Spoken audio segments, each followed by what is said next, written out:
Deus Ex Simulator. I'm going to be jamming this extra long extension up your ass, assuming position. Oh, this looks kinky.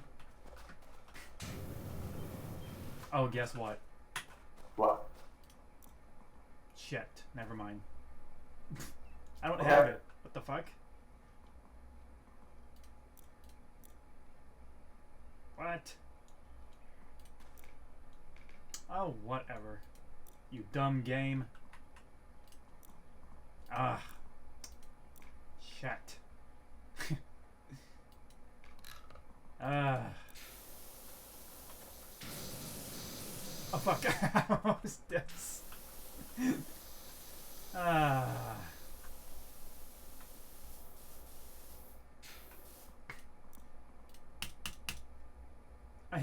I bought the Pro Vista. Oh, did you? Yeah, but it's not here. Huh. Odd. Are you sure it's not there? Yep. I have the Prime Vista 3000. Not the Pro Vista. Huh. Ah, you dumb game. So I have the Prime Vista 1500, 3000, and the Urban XU. That's the medium. Yeah. Hold on. Give me a second. I don't have the Pro. Odd. Yeah. Are you sure you didn't buy like the skin for one and not the thing? Yeah, I bought the thing. You spent $5,000 on it? Yes. Wow. And I don't know. And I have $159 left. Oh no. Why is it not showing up in your game? I don't know. Wah. Maybe it's because you're not allowed to have one more advanced than mine. Well, that's dumb.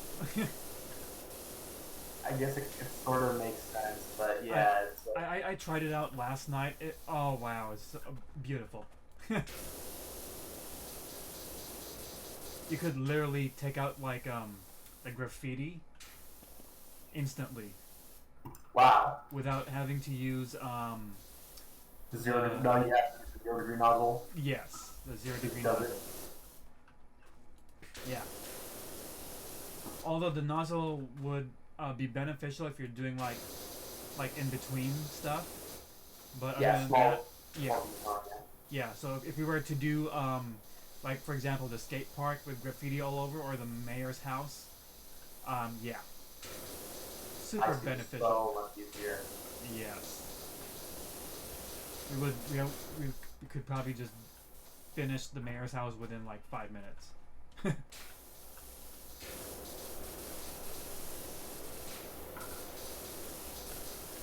Well, oh, and you could also hear the power washer too. Or does it make a weird mechanical noise? Yeah.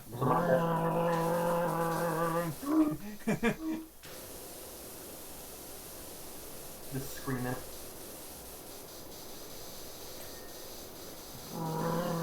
Like a generator. Pretty dope.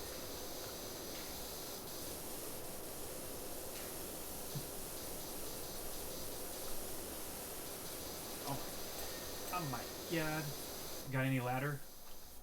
Oh, you do. I don't know if we do have ladder. Yay. Oh, yeah, it's right there. Oh, we have 2 ladders.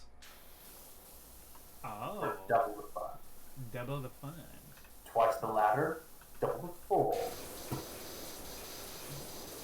With the double mint gum. The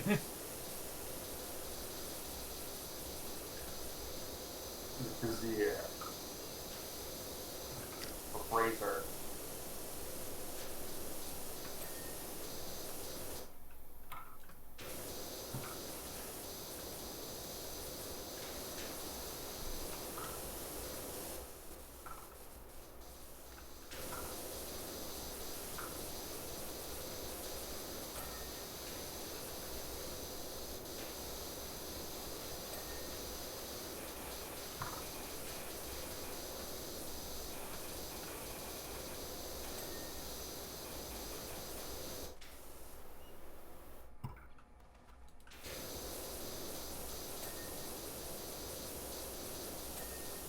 Do you think Leonard Bernstein is an asshole? Was an asshole? I don't know. I think he just like spent his whole life learning and getting good at classical music, and that became his whole job and identity.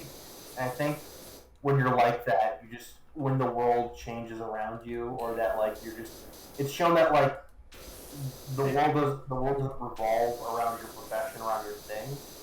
When yours does, I think it's just hard for anyone to really handle that. He was a genius though. I mean, I'm sure he's like he seems like incredibly intelligent. Like his ability to actually sort of appreciate music and to see sort of the beauty or the novelty in something he really doesn't like pop music, right? It's kind of like what a lot of his video was, wasn't it? It's him like just having like a good faith look at pop and talking about what he likes about it, and then just right before saying, and I really don't like almost all of it.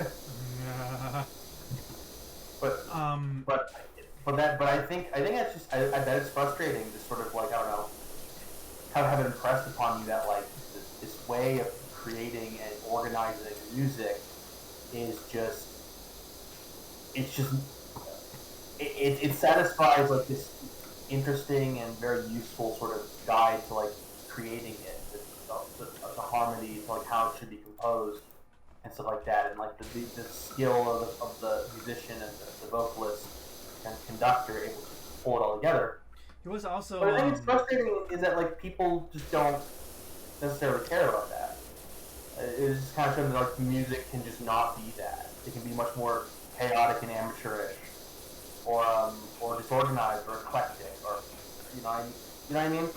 It doesn't even have to be music. Like people just like in the way that we traditionally think about it.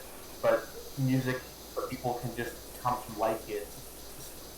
They can like it anyway, you know. And I think that's very frustrating for someone like him who's learned all these rules and themes, and seeing people kind of break the rules in increasingly less artful ways, I guess, according to his mind, is just frustrating. He doesn't understand because it doesn't make any sense.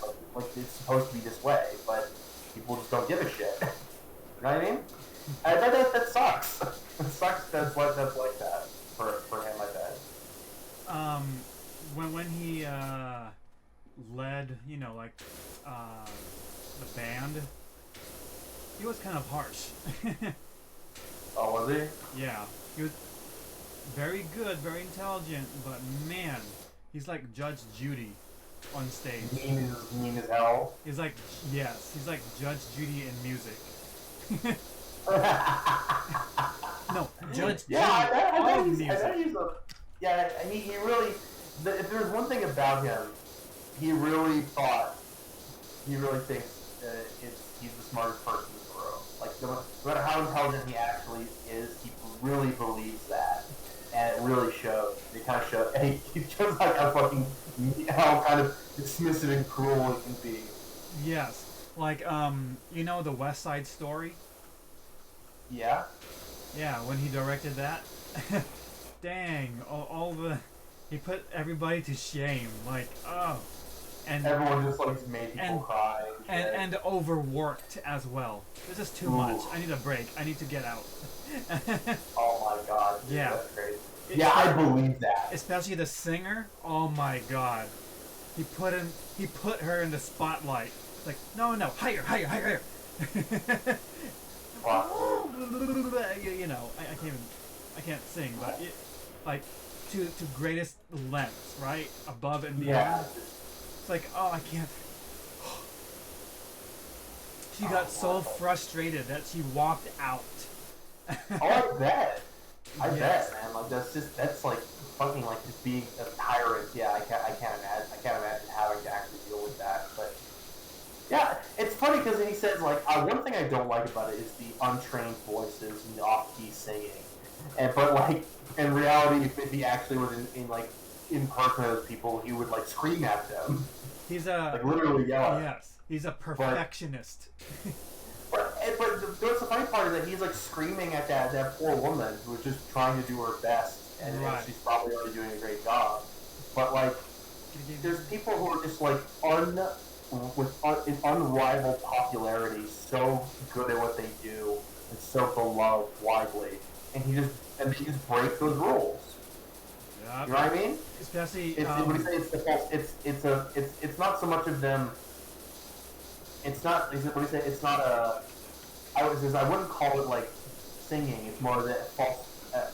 It's the reach for like it's a reach for glory in falsetto, or like it's the sound of someone trying to hit falsetto but not able to do it.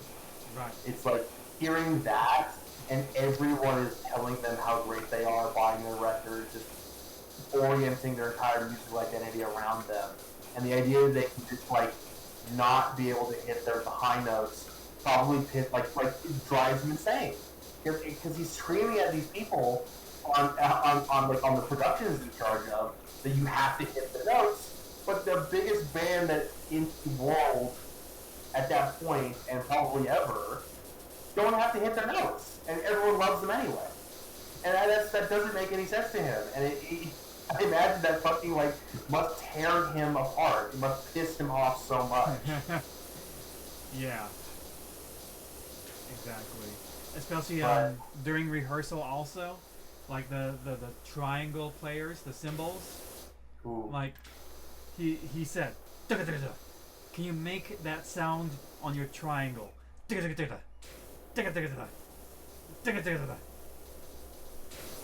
Oh, that pissed him off so much. Like, nope, I'm not hearing it. I'm not hearing it.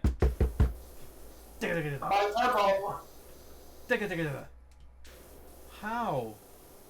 It's like, do you hear that? Like that. Oh my god. Purple ear! Purple ear! Do more purple! Oh man, that's... It reminds me of, it's not my forte.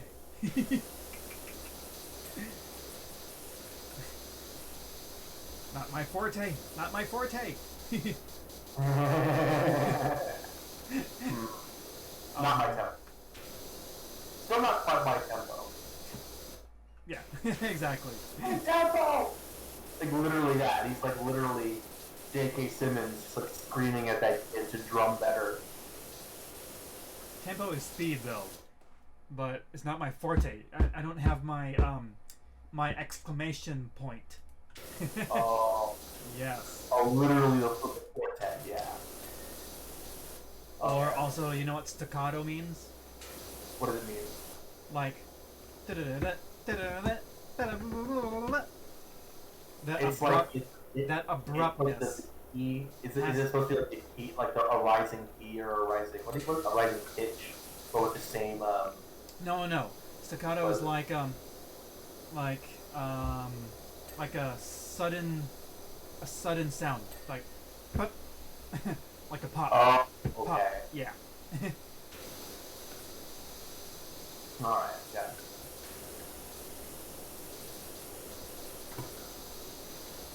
Yeah. He was, oh my god. If you ever played with him, if we ever grew up playing with him in the 50s and 60s, oh man, you're in for the turn of your life. And like during his time, I believe that just like abusing your music students is how you make them better at music. I also really think that's like that's where he came from too. That's like that was like the mainstream. Yeah, he freaking scared everybody off. But like in modern times now, okay, he goes by the name, I think it's from Italy, Andre Rio. So Andrerieu. He's like the happy-go-lucky guy. Yes, he leads a band like that, but he's not strict. He's more, okay, if you need to go and take a chill, please come back. Okay, take 5 minutes to calm things down. Okay, yes, see, and then that's why every musicians nowadays appreciates him, because of his not just because of his wise words, but his kind words. Yeah, like it's like they want to be there to be better, Yes. but they don't want to be yelled at. Yes. And so the idea that someone's gonna be patient with them is gonna like means that they're gonna stick around and like be able to work on it, be able to focus on thinking about their music and practicing and just working with their bandmates rather than just having their thoughts occupied by how fucking stressed out they are while they're practicing. Exactly. And it makes them want to come back. It's a pleasant experience. It's like, yes, I believe you. Yes. Yeah. I mean, I appreciate you more. Yes, I will be coming back. Just give me like 5 minutes. I think Sing 2, like the second Sing movie had like I watched it because the girl watched it. But there's literally a storyline that's like basically like a character like that. Well, not like that, but like the other guy, where he is a baboon. He's a baboon who's a dance instructor, but he's incredibly mean and yells at people, and like that's it, and that's his deal. Why are you so mean all the time? And like, because to make great art, because one must suffer to be great. Only in suffering can we be great. Yeah. He's like cleaning people when they're like out of step or not don't have proper form. Like making jokes that are like, oh, thank goodness you're here.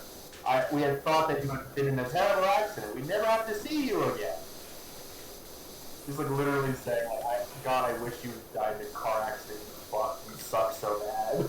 He's going like, why are you doing that to me? And then in the end of the movie, Johnny, the character, has his big dance fight scene that he's been training for. Right? But he ended up stopped going to his choreographer, the mean baboon. But he got his. They learned how to dance to his moves from like a more loose and kind of informally trained street dancer instead. And his looseness and sort of like a ability to actually like flow with his movements and his ability to practice meant that he actually mastered the dance when like he couldn't with his old instructor. But he ended up like getting in like an actual fight on stage with in his dance battle.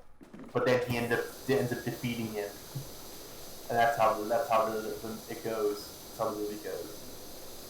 He has to basically prove that he is actually a great dancer, and even better that is the mean classically trained dance instructor. And it's like a little dance fight on stage. Wow. Yeah. I remember growing up, when I took piano lessons. Yeah. My private tutor was very strict, and I would at times cry because I couldn't bear her mouth. Oh, yeah. And then, especially my mom was watching too, and she didn't agree to how she was teaching, but as time passed, you just kind of grow accustomed to the yelling and all that. Yeah. Oh, what's up? Yeah.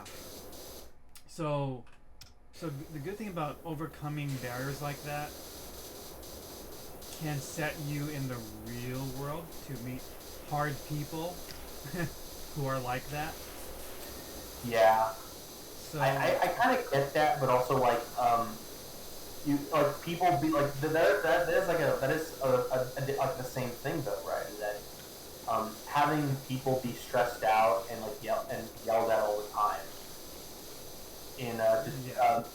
is like very messy and demotivating for people, and like it really forces them to just deal with stress constantly in a way that they shouldn't have to.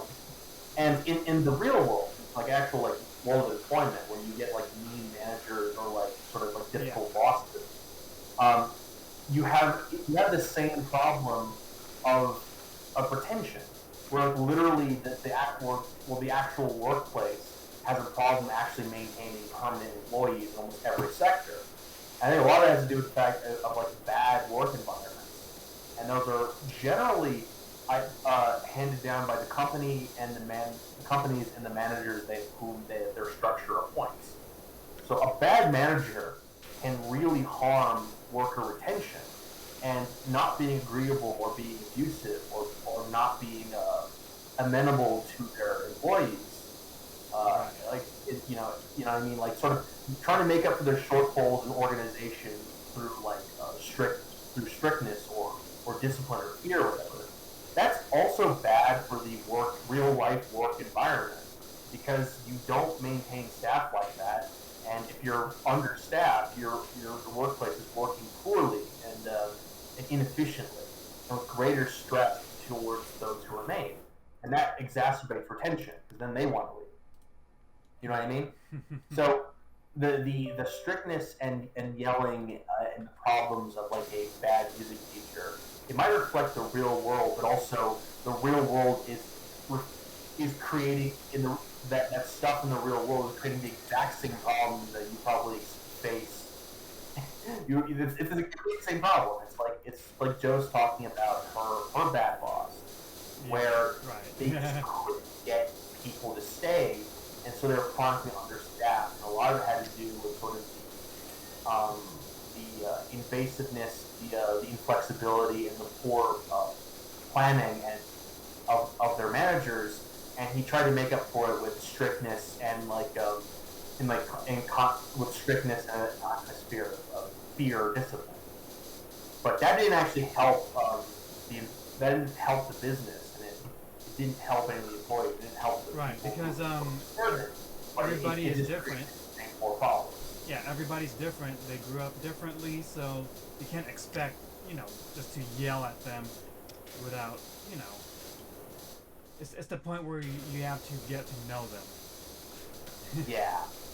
So if they can overcome it, that's great, but being strict is one thing, being an asshole is another thing.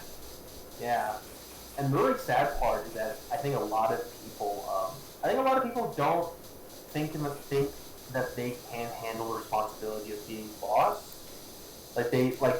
People don't want to be assholes generally, but like actually having to organize people, it involves sort of like not treating them as equals, and that seems like a real breach in like how to treat other people. So naturally, I think a lot of people are timid when it comes to like acting as a boss or a manager or being a leader.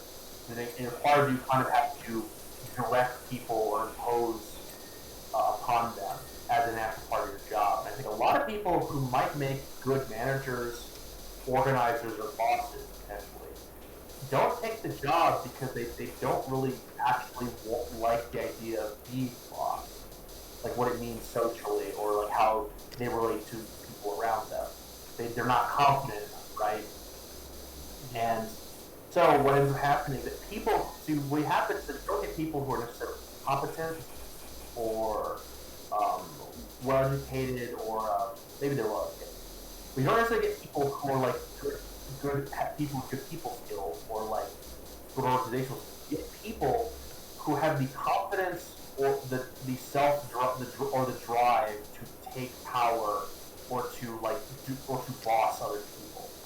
Not necessarily good at leading them.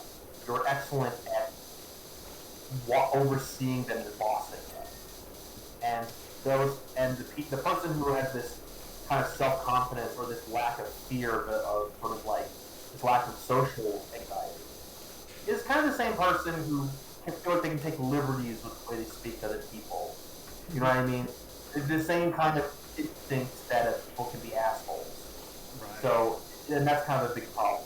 Like the people who could lead or organize are too timid or not confident enough or not really taught or picked out to be leaders. People who have the drive to boss others around are the ones who get the promotions. Those are the ones who are actively working towards them. And sort of politicking in the process. You know what I mean? That bad boss that Joss had at that living home, he held his position because he managed to maintain a good relationship and a consistent rapport with the managers and the owners.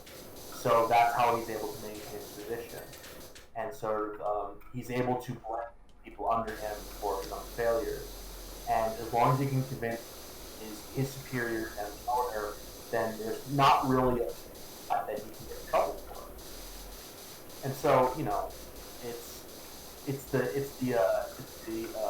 it's that problem that quote again. We're like the real world market does not produce managers or leaders who are competent. It appoints people who boss but do not actually lead or organize. And that's like I think a serious problem that really makes the workplace very toxic, and it keeps enterprise industry from working at peak efficiency because it's full of people just who are trying to elevate the position and maintain it, and that means it's usually at the expense of everyone around them when they fail, as long as it's not them. So yeah, I think like the abusive music teacher or dance instructor or whatever, I think like that. I think that is an interesting sort of parallel of like the deficiencies of real life workplace. I found it interesting. I just literally thought of it right now. So I was like a ramble about it. Yeah. And also, if you do, well, being strict is one thing because at least you learn more. Yeah. In a way, it depends on how you take things in, but I feel like being strict, you learn. That's a hard way to say it because if you're nice and you're more lenient, you're making people want to do it more. Whereas opposed to being strict, you're shooing away your customer. Yeah. But they want to learn, but because you are doing it too strictly, which is giving them lesser opportunities of, hey, I have one way of doing this. Can I show it to you before you make a judgment? No, you have to do it by the books. I think the proper remedy I think is consistency and proportional response. So like when there's a breach in like what you're supposed to be doing, you need to have a proportional response to like what they actually did. It was like a very minor thing, like 5 minutes of time theft, right? That's like you have to be stern, but you can't flip out on people or like I don't know. You know what I mean? Like if you have the same aggressive or like what do you call it? Punitive response or like or whatever to small infraction. That's a stressful work environment. It doesn't have to be that way. And also consistency, where everyone knows what their job is and their responsibilities are, and so that's made clear to them, and it doesn't change or it won't change on them. Your expectations won't suddenly, or like when you're supposed to work, how you're supposed to do your job, who's liable for what. That should be clearly indicated by everyone in your team. But bad managers have to improvise by shifting responsibilities or assigning people new work very suddenly. You know what I mean? Like suddenly, like the workplace is very unstable, and you might have to do a lot of different things at different times, and stuff like that. And you need to try and maintain some consistency so that your workers know what they're supposed to be doing, and when problems arise, they know how they're supposed to respond to it. So as long as you have proportional responses to breaches and a consistent set of responsibilities or boundaries, I think that means that you don't have to be abusive or overly punitive. But I think the inability the bad managers can't maintain consistency work in a work environment, and they can't um, what do you call it? They can't plan ahead very far, so they end up having to discipline people into doing what they say or following their exact orders as a as sort of as making up for the fact that they can't actually lead the group very well. It just you have to make the group respond to whatever changes, plans, or corrections you have to make. You know what I mean? Or if you're not watching them closely when you should be, or overseeing what they're doing closely, and when they're not properly overseen, or they don't know what they're supposed to be doing, when they fail, your failure to be observant or to keep them trained or to keep them understanding of the rules, you have to start yelling. You end up getting really aggressive with people, or you get people to yell. Right. You have to severity has to make up for a lack of clarity. You know what I mean?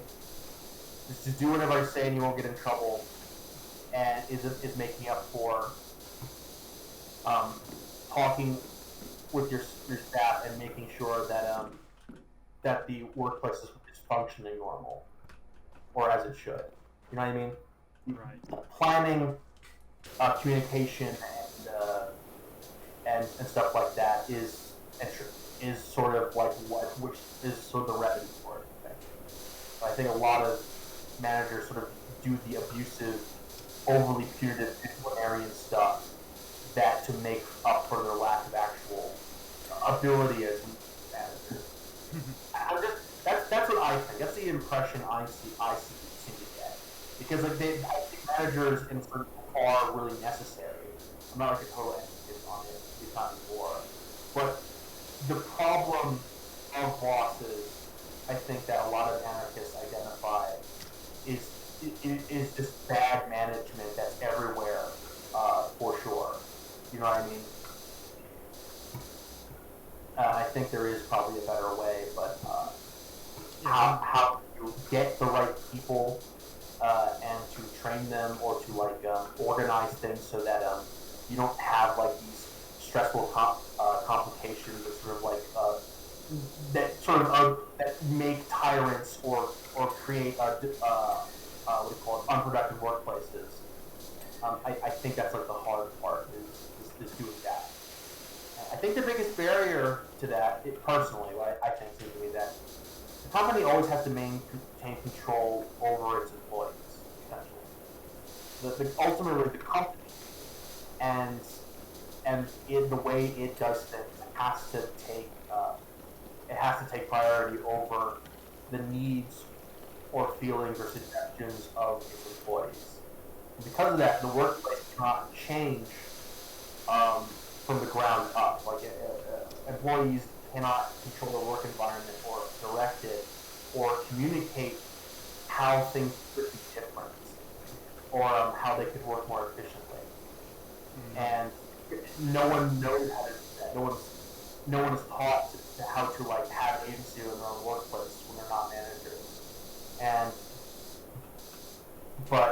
so I think the companies would rather have a manager who discipline people and keep them in line, instead of actually teaching them how to instead of encouraging or teaching employees how to help the company and how to make their own lives easier. Because in the end, when you really get good managers is if you have the most people actually collaborating to make things more efficient and smoother for everyone involved. And the only model is a socialist model, where it's essentially managers are selected amongst most qualified workers within that workplace, and you're basically taught to and leaders are taught to work with and for the interest of their employees or the people under them, essentially. And it basically instead of a top-down thing where owners are contracting the labor of employees, it is essentially workers from the ground up basically assembling their own structure of management that is working towards the collective benefit. And that is how you can kind of produce a system where people are motivated, motivated to do the job well, who are going to take initiative in their workplace in hopes of advancement, and who can see purpose in doing their job well. You know, I don't know. You know what I mean? The way it is now, I think that it is that the company just really, the companies just don't want their employees to unionize or get too independent with the way they work, with the way they conduct themselves in the workplace. You know, no matter how efficient or positive the effect might be, it all has to be directed or controlled by the employer. You know, and I don't know. I think there is like that is sort of the main thing, is that the main reason we can't produce a large amount of good managers or teaching directors is because it's kind of incompatible with the way that we try to do anything really. So I don't know, that's just, again, there's just a hypothesis. I hypothesize that. According to my calculations, you are flat.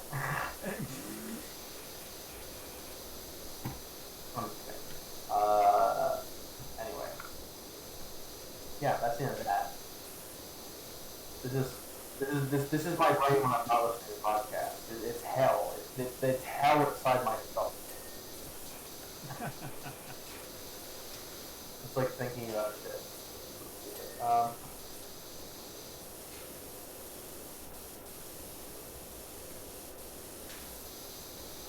Absolutely. Is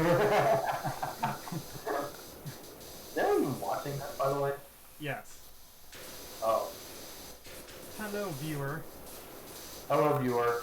I didn't know any of you were here watching. Yeah. Yeah.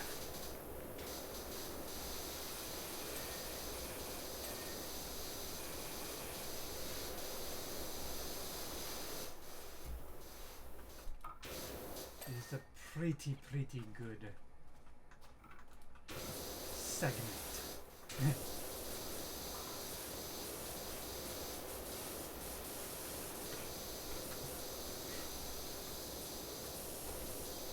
We got any comments yet? Yeah. He said, "What's up, G?" What's up, G? As you, I'm guessing. G unit. Your G unit.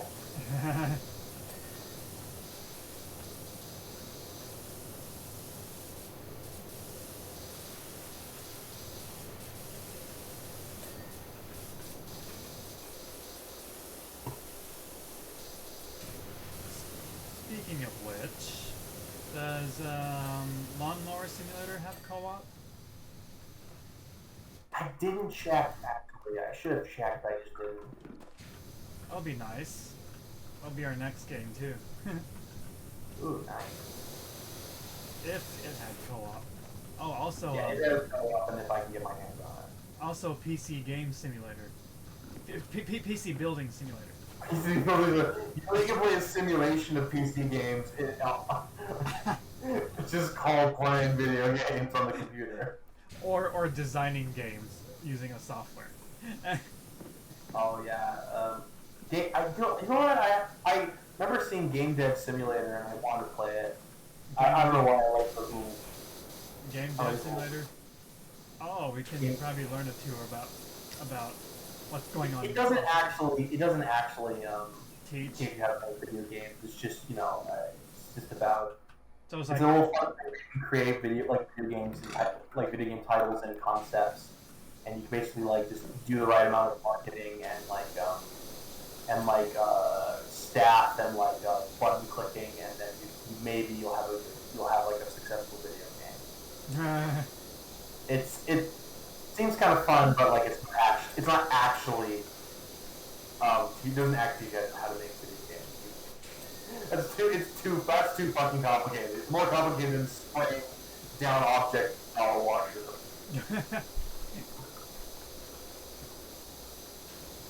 Oh yeah, especially you need some calculus knowledge too, right? Uh, yeah, I'm sure you do. You basically like the coding languages are that thing has always been interesting to me because like you literally have to learn a new language and a new coding language of just how to make stuff work. And generally, you're gonna have to like, learn a new language on every project you're doing, or come up with like new solutions to coding issues, or how to make things work. Entirely new one every time you're on a project. Yeah. Because there's just so much of it that you can't really repeat any code. You can't really repeat anything you learn, or if you do, it's like for it's a limited number of circumstances where you could reuse it. You know what I mean? Okay. That's the one thing about coding video games that we're hearing about is the horror of being new on a project or getting moved, and you're just someone else's desk, and you're having to decipher their code. Because like you're using like this language to like program actions into a video game, right? Whether it's like menus or like I don't know, like button prompts or whatever, right? But like there are so many ways you could actually program something to solve a problem, and someone's the way someone that codes something would be completely different from the way you would approach it, and you'd have to look at it and try to figure out what their intent was and how they're planning on actually stringing all this code together to make something function. And you're stuck with, okay, well, trying to figure it out and complete this riddle he has made himself, or do I delete it and start from scratch? Basically setting back this guy's entire project that I've been moved to, and that I'm now responsible for. And it just sounds like so like so hellish. Oh. It's unenviable would be the right word. You gotta be a techie nerd. And do coders know anything about having the best specs for their rig? I think it might be like a different discipline.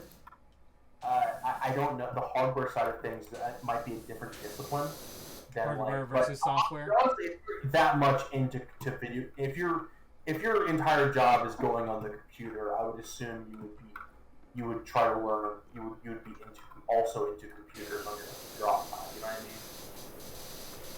Whereas coding is a different language at all. Yeah. And that's why they use Mac computers for coding. Is that true?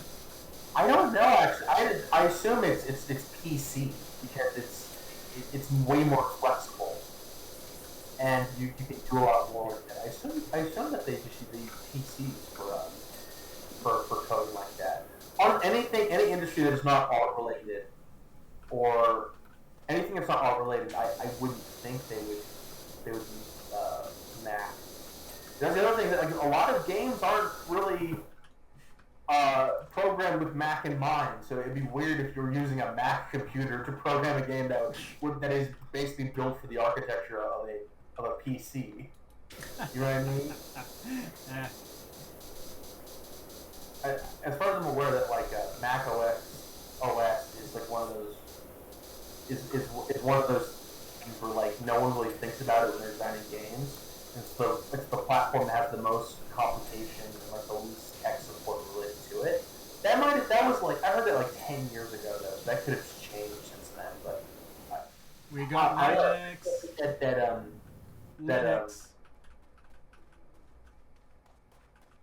Linux.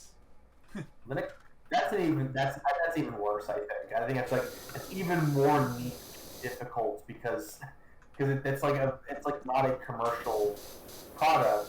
Yes, it's an enthusiast thing.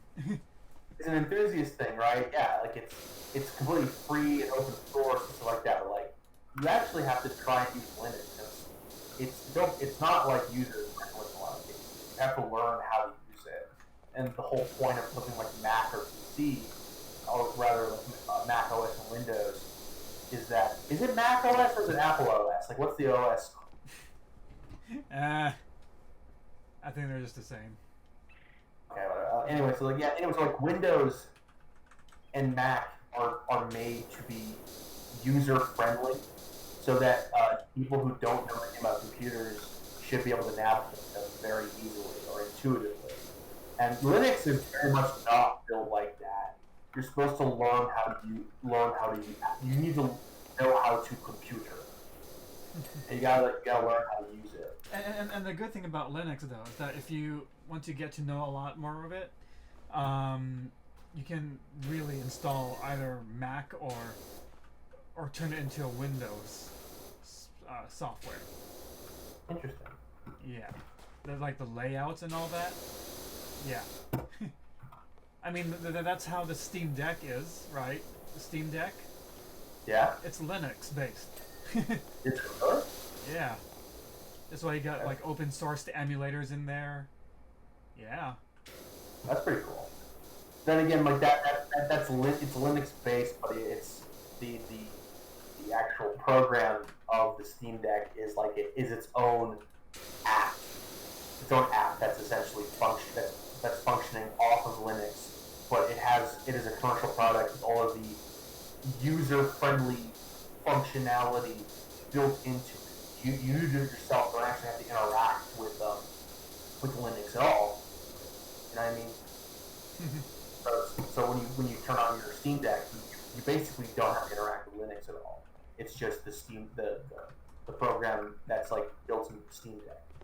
Whereas with this with PC games like this, I interact with Windows every time I turn on my computer and navigate to like I don't know the Xbox app and Discord and OBS, right? Windows is actually directly interfacing with that, and it's in a certain sense as it's supposed to, which is quick, user friendly. It's very focused on like graphics, and a lot of the actual actions that the software is taking is like back end stuff that's like hidden behind all of the sleek, user friendly graphics type stuff.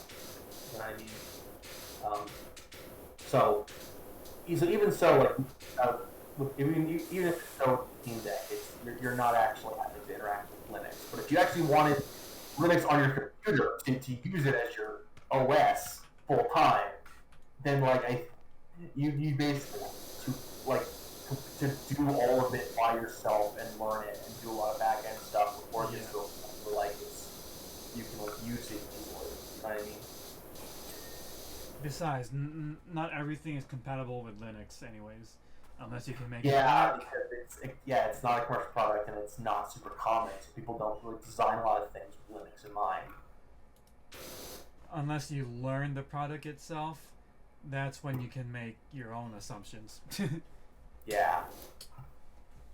But yeah, a lot of people like install Microsoft, like a free version of Word into it. Oh yeah. So they don't have to pay anything at all. But you gotta have to learn it. You gotta learn. It's a learning curve. You gotta learn the curve. You gotta learn how to curve. I mean what? You gotta learn with the curve. You gotta learn how to have curves. What? Chill out. Calm down. Easy. What are we missing?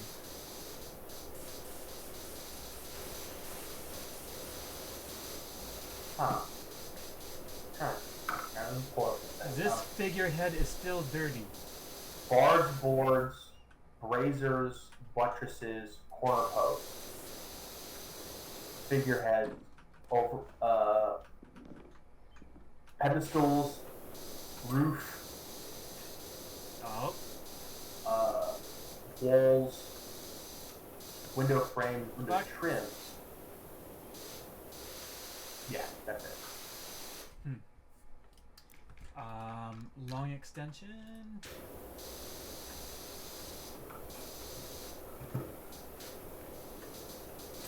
There you go.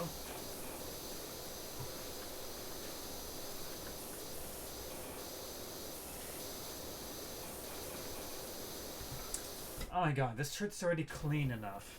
Like, let's get out of here before the ghosts come.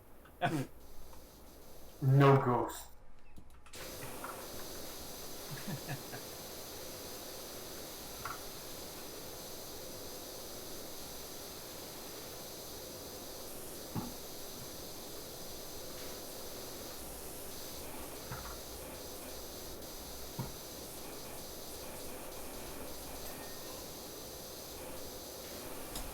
Wow.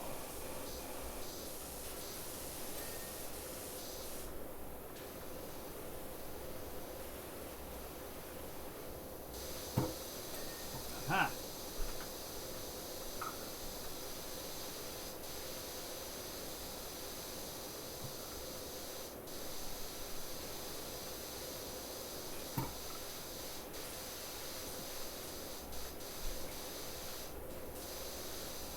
Okay.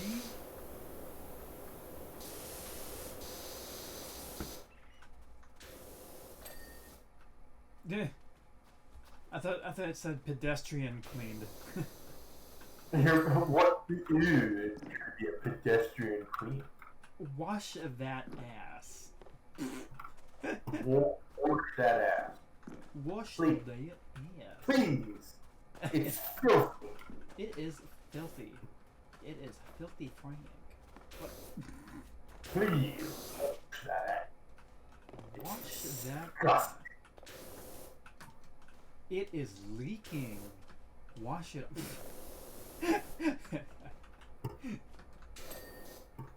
Okay, what are we? Huh. Do you see something? Because I don't. Barge boards, buttresses, and corner posts. There's one more. There's a bunch of buttresses. Barge board. Oh god. There's so much boards in here. I see a wooden trim. Eh. Oh, there it is. Yeah, jump. Wait. It's already cleaned.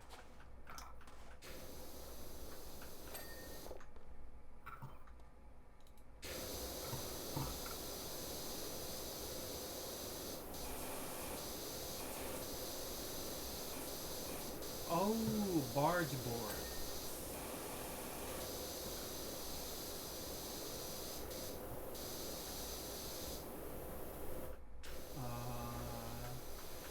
Oh, there it is.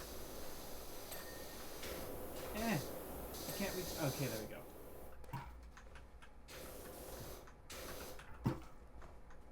Okay, what are we missing?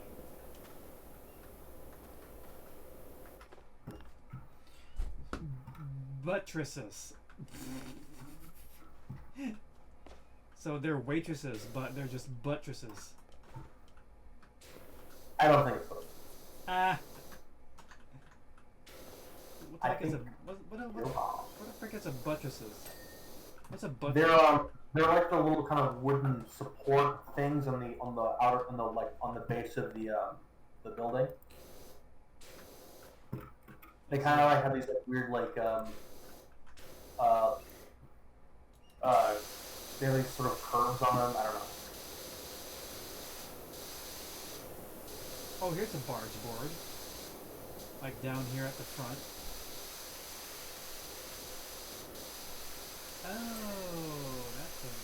Oh, that's a roof. You. What? I can't see that. I can't tell. There we go. 4 buttresses. Your butt's on fire.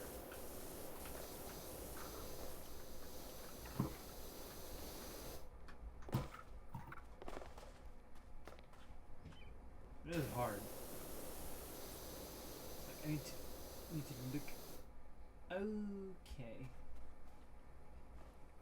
Buttress. Mattress. Buttresses. Buttress.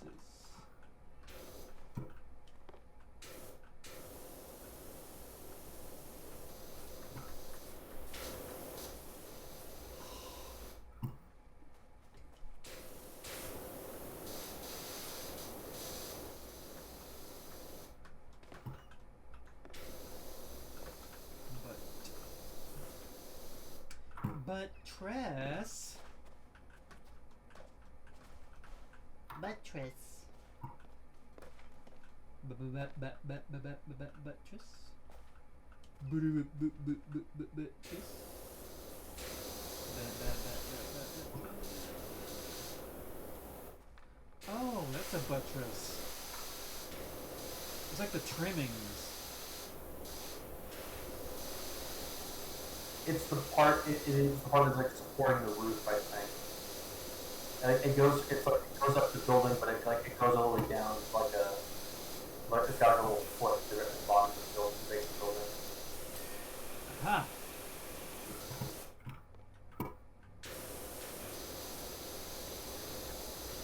So most of it's like down here.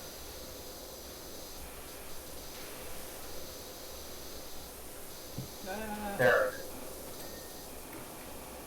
Wondering how the dirt got.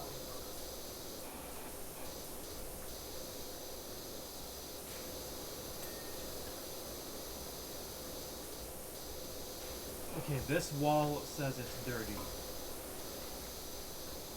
Ah. Check the angles you have a look. It's like a side angle. What a liar.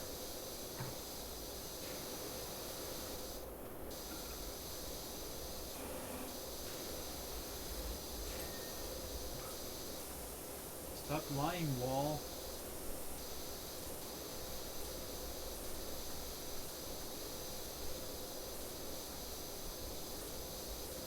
Wall.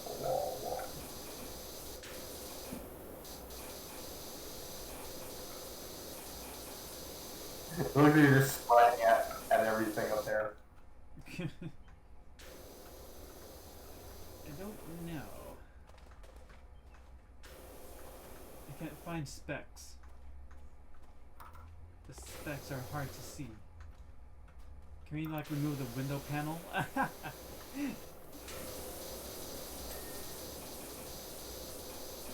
One more window.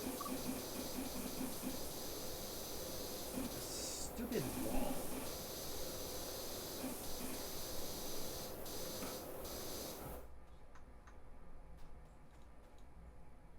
This wall is lying to me.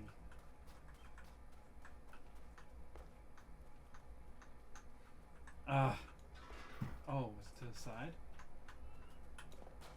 Oh, to the frickin' side.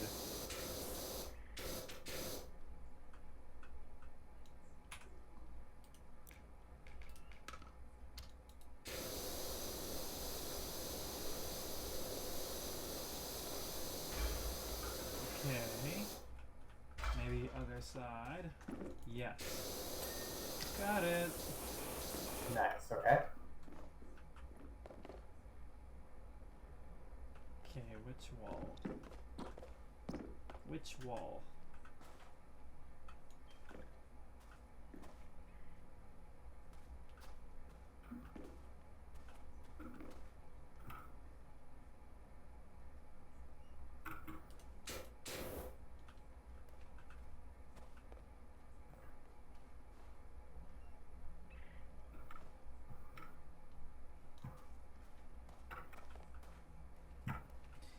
Oh boy. Oh, right there. That wall. This one.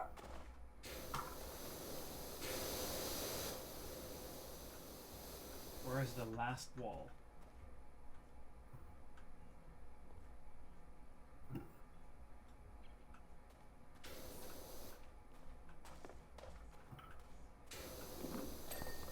There we go.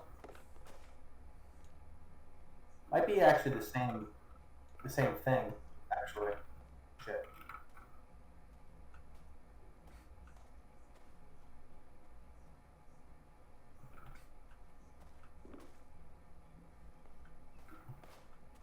Oh, it's the stairs.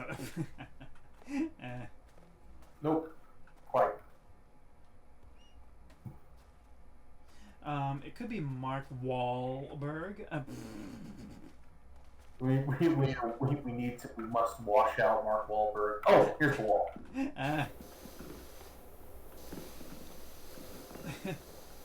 Mark Wahlberg.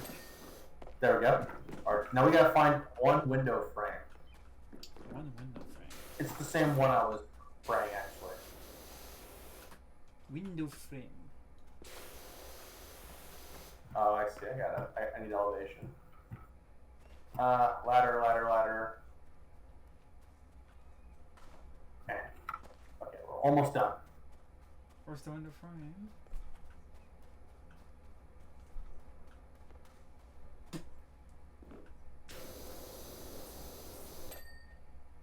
Yay!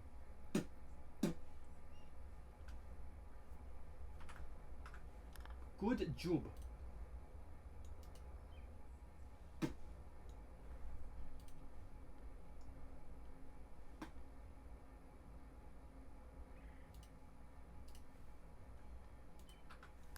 Next door to my farm lives an order of the nicest, kindest, nonverbal monks whose temple is currently caked in manure, top to bottom. It's a heck of a story. I'll fill you in as you go. But basically, they're not here right now, and I thought it'd only be right, enabling for me to get it hosed down in their absence. Something to give them a boost when they return.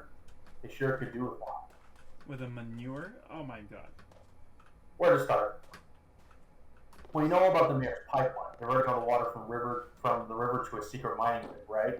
These monks have relied on that river to water their crops for time immemorial. Now those crops are failing.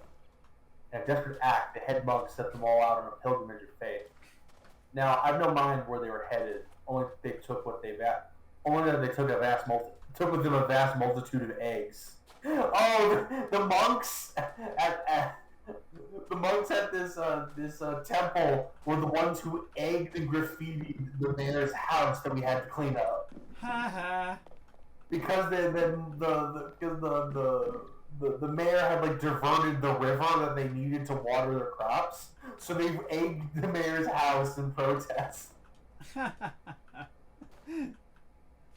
Anywho, while the monks were gone, we had a freakish twister. Caused the cursed thing scooped up all the freshly laid manure from my farm and deposited all over their temple. Can you imagine how the monks would have felt if they returned to find their temple completely caked in cow excrement? I mean, for anyone, you see the sign, right? So I thought I'd get the whole thing cleaned off. Say the twister gave the temple a kind of sacred hose. Did a secret little miracle to the two of us. Goodness me, they said you were the best, and now I'm a believer. The temple looks immaculate. That thing's going to give us a lift, and I look forward to many more years of free labor on the farm. Thanks again. Wait, what? I can look forward to many more years of free labor on the farm. Thanks again. Wait. The monks were working on his farm. It was his crops that were being denied water. But the monks got angry and egged the mayor on his behalf. I think he's like literally denying, trying to distance himself from the actual vandalism that they did. Those accusations the monks did. Clean the water. I think the monks did do it. It sounds like, but like that's really funny that like he was actually the one like exploiting the monks the whole time. Clean the washer. Clean your ass. You know, a lot of folks have asked me recently, why the heck you buy a huge abandoned washroom if you only ever gonna need it 6 to 8 times a day? I tell you, I'm gonna convert it to Buckingham's premier nightclub. Youngins crave policy, right? And I tell you, ain't no one around here has experienced acoustics like you get in this place. I I can tell you that. Anyhow, I'm a bit of a germaphobe myself, so I only got as far as taking the cubicle doors off. So if you could blast the place, I can see what I'm planning with. LOL. I don't like this. Oh hell no. I feel like we're gonna be put in the ovens. Oh god. What the There's no thinking for the night conversion. What the fuck? Oh shit.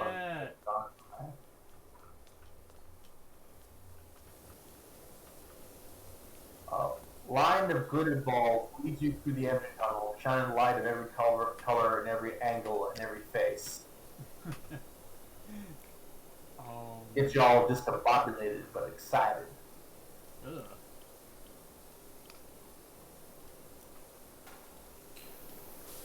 This is the fucking station tunnel. Ew.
Oh yeah.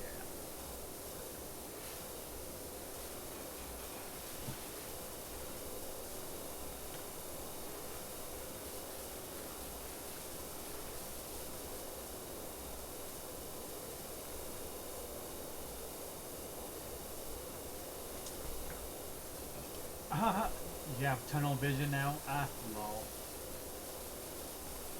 I got tunnel vision alright. Tunnel vision.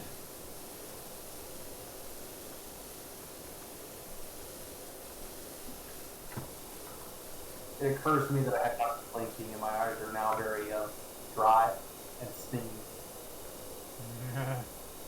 That sucks.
I know. This raised the alarm.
Your services are required back at the carnival in order to redress the scales of justice. Enter the main room where each of the sinks is converted into a drink dispenser. What the fuck?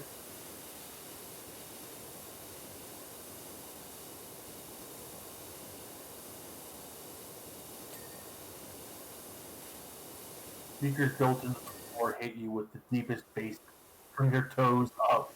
Jesus Christ.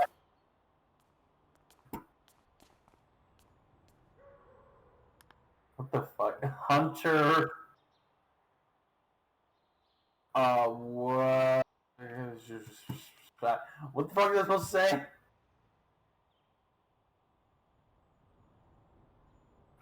That one says filthy.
Like what? What did it say in the bottom? Was. Hunter was. Yeah. Okay. I just.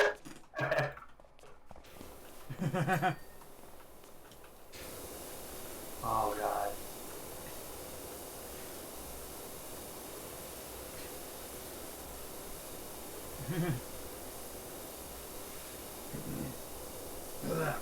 Smell again.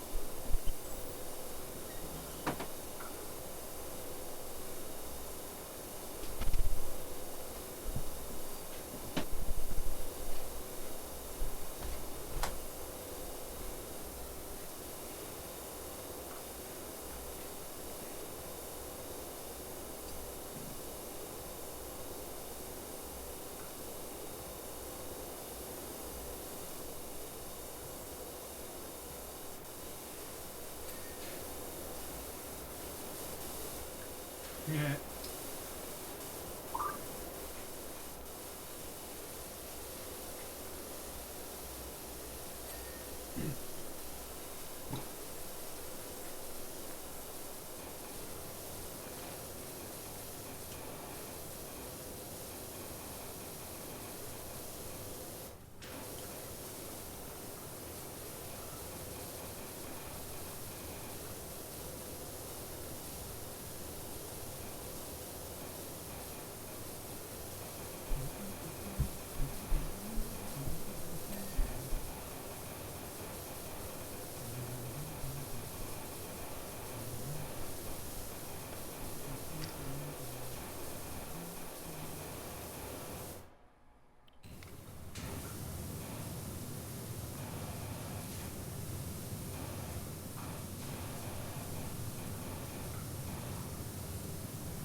Wow.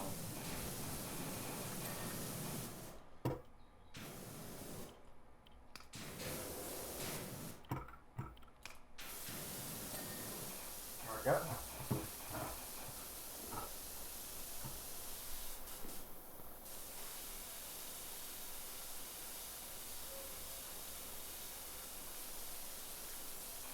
Get some multi-purpose cleaning.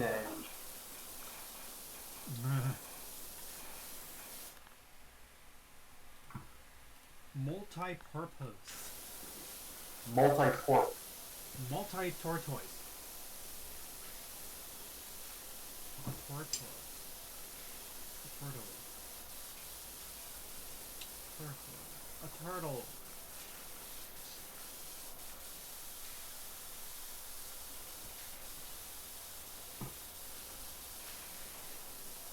Well, you have to get real close for the detergent to work. That's how it's supposed to be done. You get like really close.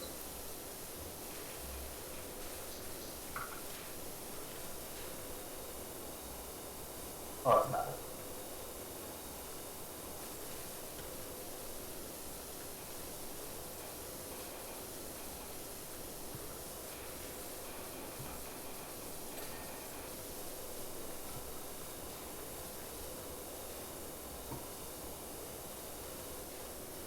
If I had my extreme washer, this graffiti would be gone in like one sweep. If only you would know.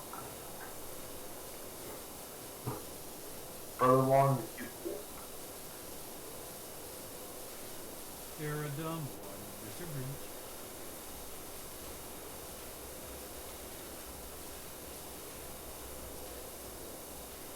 there will be a private dance course. Each one features the latest hits from a different continent.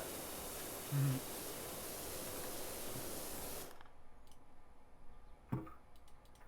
But I don't think this is going to work very well. Oh, wow.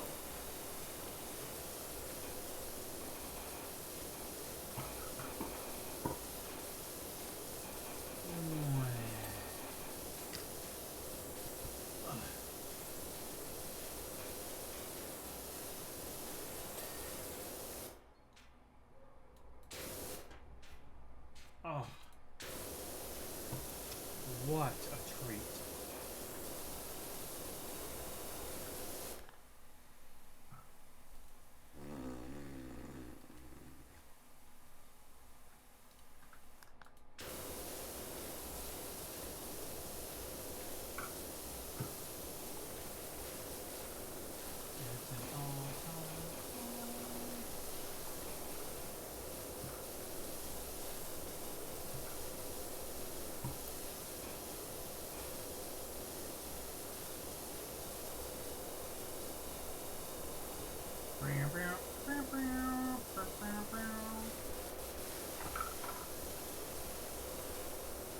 Mr. Bond, you are dumb.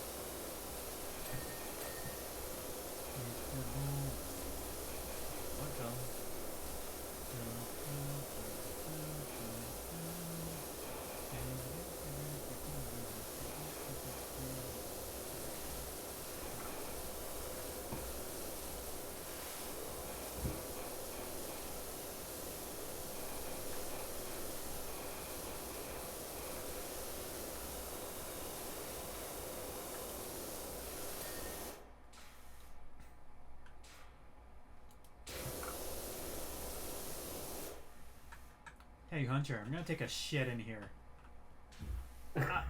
Oh, please. Ew. God damn animal. Maybe you guys start washing the turd out of there or something. This is the urinal. Why'd you shit in the urinal? Because I'm that special.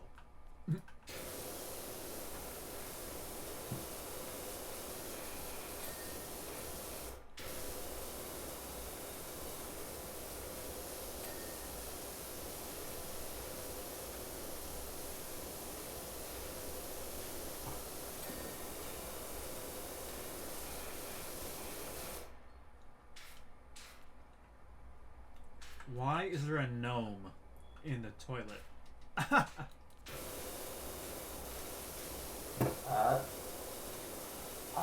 Well, I think someone bit off more than they could shit. I think someone ate a garden gnome.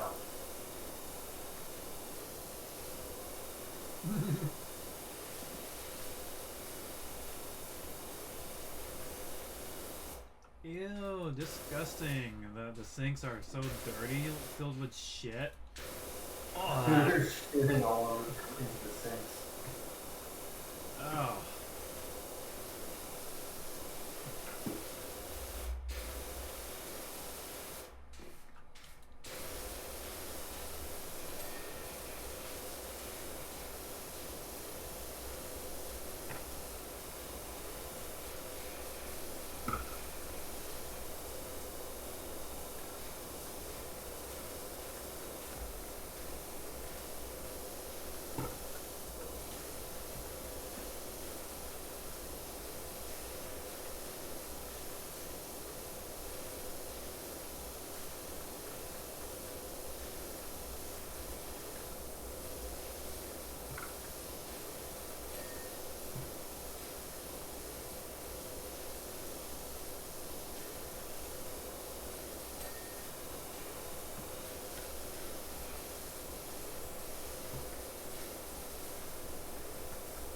get inside those nooks and crevices.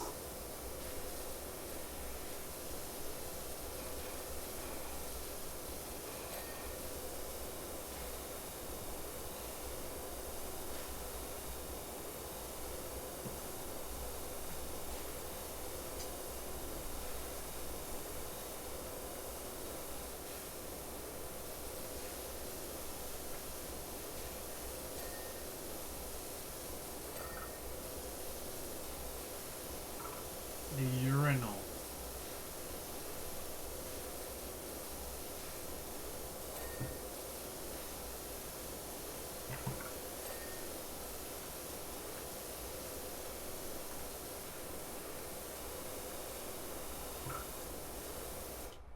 That's kind of disgusting, having a urinal set out like this.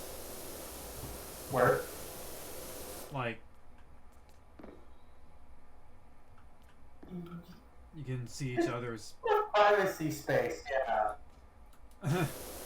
It's barely urinal. You're just like pissing into a floor with a drain on it. In it. What part of the... Well, which country has something like this?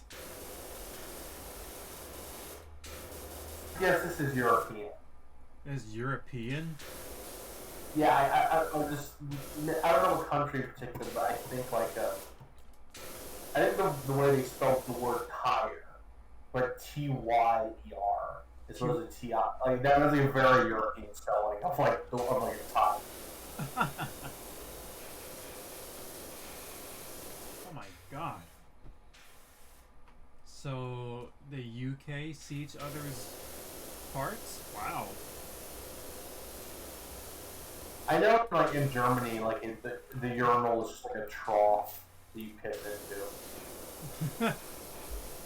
And like I think it's like certain or something like that, or like certain venues. But definitely got a lot of places like I guess it's the same here. If you go to like a sports stadium, there will walk into like the big piss trough when you're going to go piss. That's disgusting. Yeah, it is.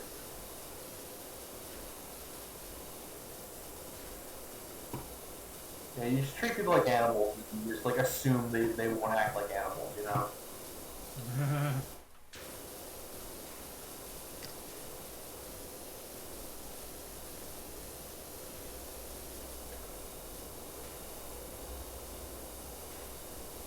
That is utterly disgusting.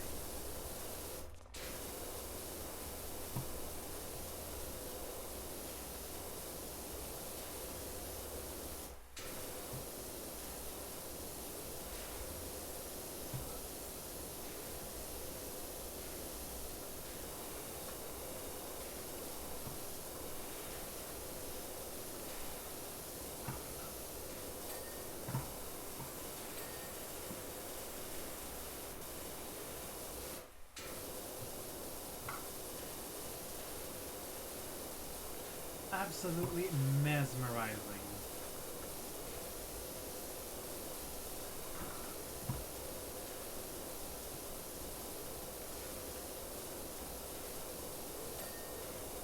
The basin is clean.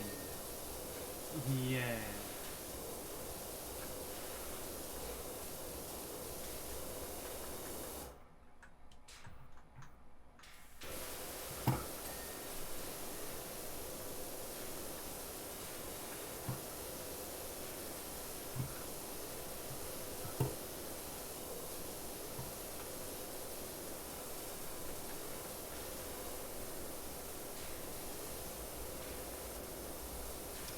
The basin is clean.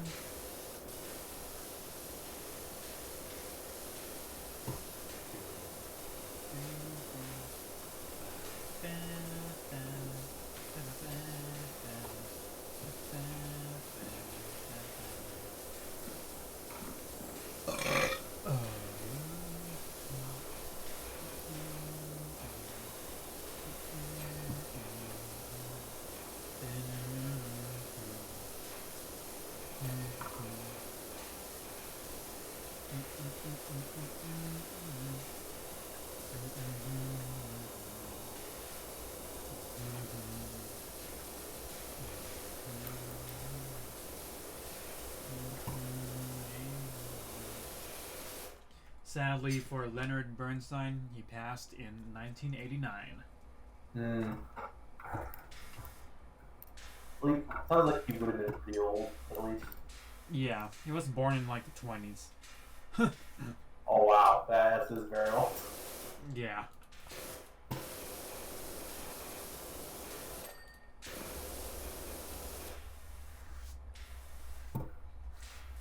He was like in his late 40s or early 50s when in that Beatles video I posted. Oh wow. Yeah, he was very old when he actually passed. Yeah.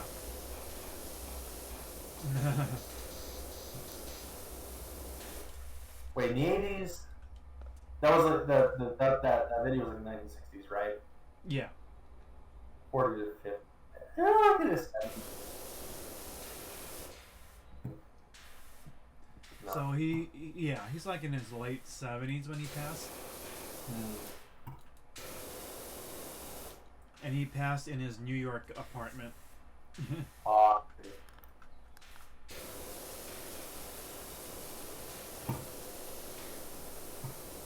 I don't know. Maybe he was the one who shot John Lennon. It was actually him who assassinated. He assassinated him.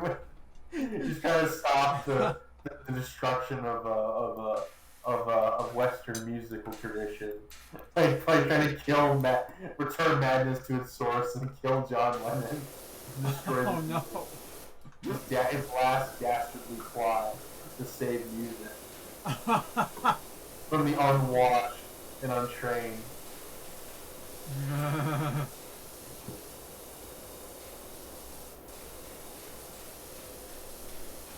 This is the friend that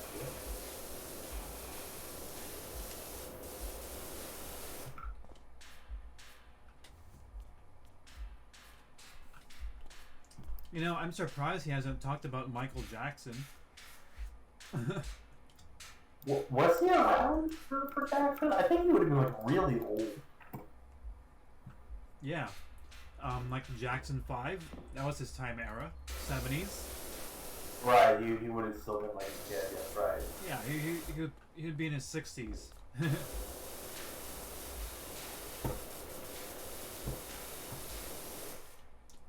Why didn't he talk about, like, my MJ's music? I think it just wasn't in his wheelhouse, I don't think, or like, it wasn't, I don't think it was worth his, I guess he didn't think it was worth his kind of like musical criticism. You know what I mean? I think like, I think the Jackson 5 sort of like pop hits were a little bit more founded in like older musical tradition.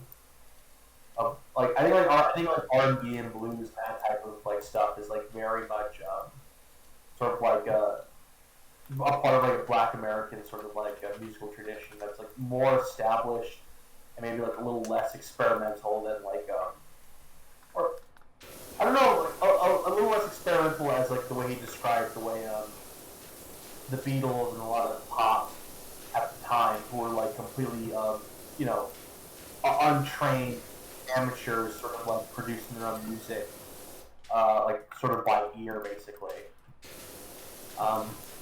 I don't know, maybe Jackson 5 was just too good. He didn't feel like saying anything bad about them or critiquing them. You know what I mean? Maybe he did say something though. You don't know. Exactly. Or you know what? Maybe it might be a different thing. Maybe he just literally just didn't talk about like what he would imagine to be like black music. You know what I mean? Like the cultural mainstream, I guess, or the one that like actually like concerned, I guess, a white Western musical tradition is sort of the thing he was concerned with. He clearly was aware of like other traditional styles of music, like folk music, like sort of like Indian sort of like a traditional instrumentation. You know, he kind of observed that with like sort of the way the Beatles would blend some of those like Eastern and like more classical elements into their music. He was like aware of it, but I think that like he was commenting on the Beatles because it represented a sort of like shift away from like um, musical, like sort of like established like a musical tradition amongst like sort of like a white American or like a white Western sort of like a like musical orthodoxy. I like that sort of like modern pop is sort of trending away from. You know what I mean? I think it's just literally because he's talking about white artists mostly. Maybe he just doesn't care or just doesn't feel the need to make criticism of like sort of like non-white pop music the way the Jackson 5 would have been. Yeah, and like but that's just speculation. I literally don't know. And like Billie Jean came out in '82, which was within its time period as well. Maybe he just made peace with pop when he was really old. He's just like, yeah, whatever. It's like, I don't care at this point. Too much I don't pop. care, yeah. There's people are listening to it. It doesn't matter anymore. Too much pop music.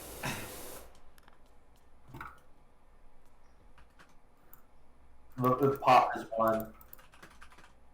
Maybe that's why he died. Actually, he just like let go. He just had this hate in his heart for mediocre for the mediocre amateurs and and like the garage band upstarts.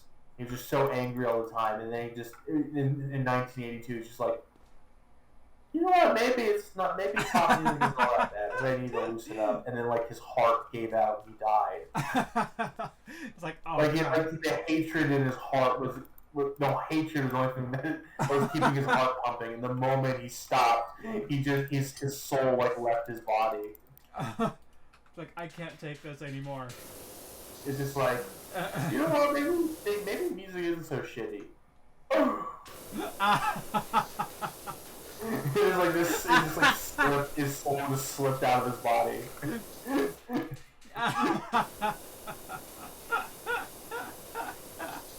Congratulations. You're not such a pissing old man anymore. Therefore, you can enter the kingdom of heaven.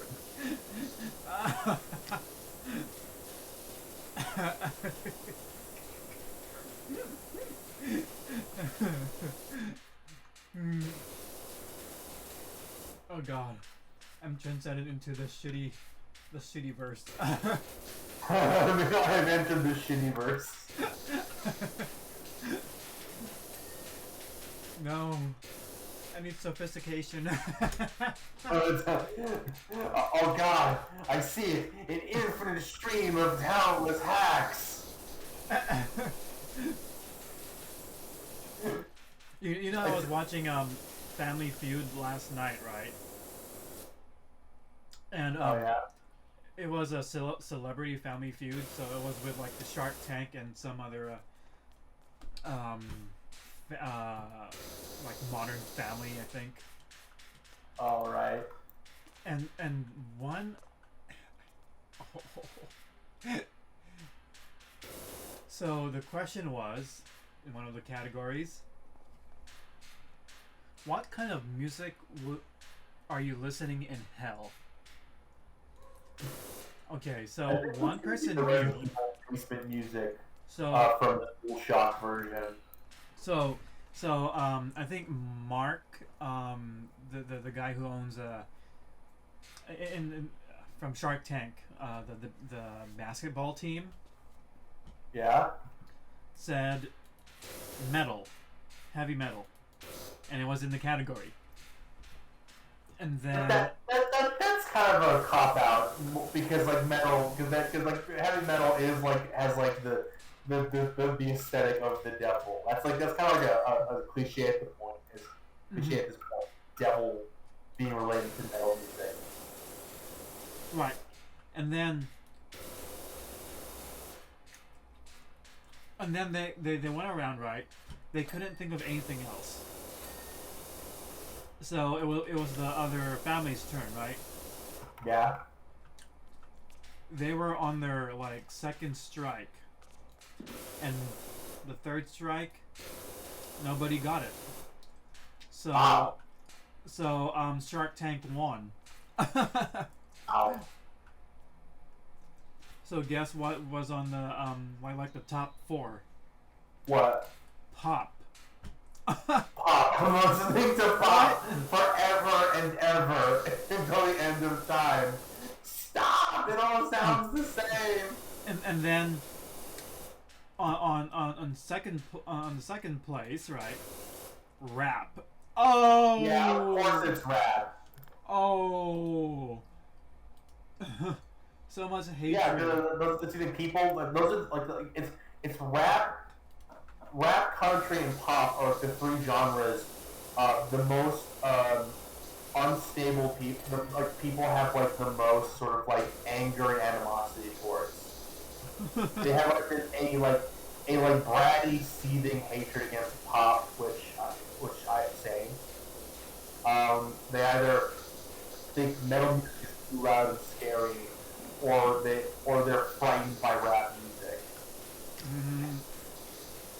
It's like or they really hate country music. It's like the shitty twangy bullshit that is fun. It's just like pandering for rubes and morons. Not like today in particular. Oh.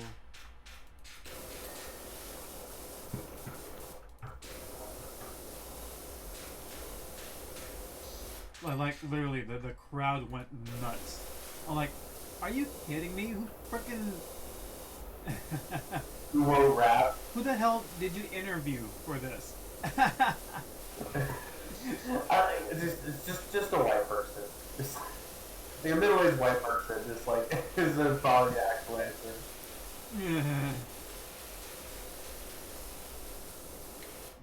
Wow. It's like I hate this. Like I don't like the uppity rap music. It just sours my grits. I don't like rap music. It sours my grits.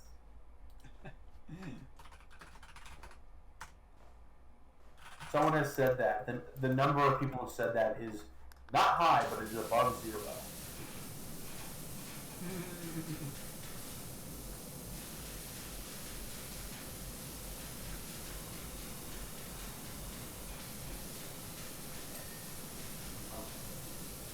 Yeah, oh, do you know what would be the music that would be playing for me in hell? It's a gore shits. Oh, the what? Gore shit. Oh. That is apparently a subgenre of something. What is the one of the comment section was is that like what the fuck is that? They put this a segment of it. It's like that's not music. That's like I know that I just said this shit about like multitudes and like form and like old form and stuff like that doesn't like that those rules don't hold anymore. But sometimes just something just isn't music. And I remember, and gore shits is one of them.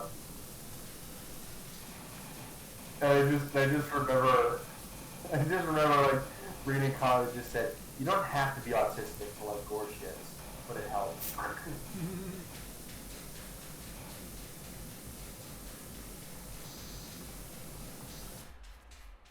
Wow. For Shark Tank, their whole weakness was the music category. That's really fun. All they know about is business. All I know is look, listen. I'm a very wealthy and successful man. I only know 2 things: business and pedophilia. Anything outside of that, I know nothing about. So music, not a whole lot. Movie industry, quite a bit.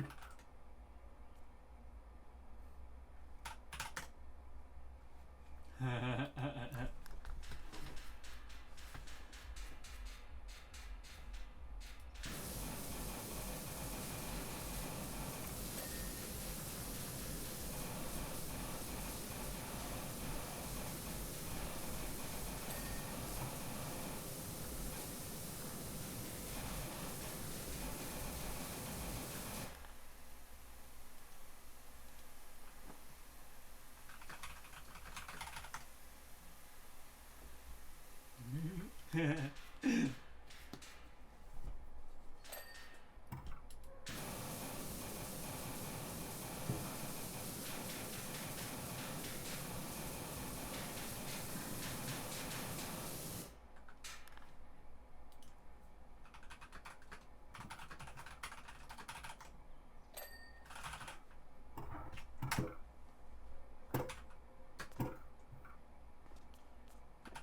it's nice clean in here.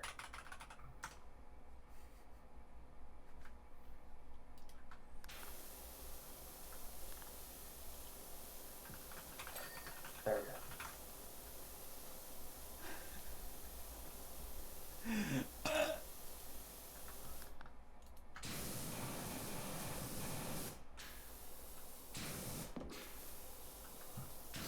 Ew. How do you get rid of this gnome? I should have thought. No. You have to leave how you get rid of it. I can't get behind it.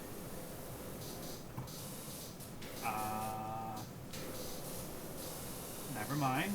I don't know. Maybe. You nasty.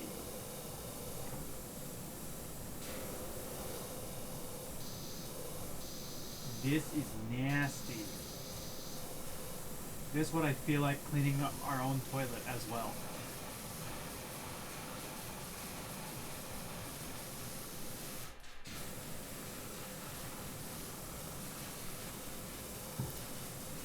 Don't they have like self-cleaning toilets? I think that might be a thing, but I don't. How are self-cleaning toilet even supposed to work? Do they have like little? Does the toilet just have like little windshield wipers? No. And like spray detergent instead like wiping the porcelain like it's a windshield. Yeah, change the wipers every couple months, or else they start like leaving shit streaks on the toilet. Oh my god, no. Imagine having realized the windshield wipers on your toilet. Like, oh god, this is so fucking disgusting. I don't reach my toilet and pull out the shit. The windshield wipers have been wiping the shit off the toilet. Fucking sick, dude. Why that's disgusting. Oh. The worst investment I've ever made. This is a bad deal.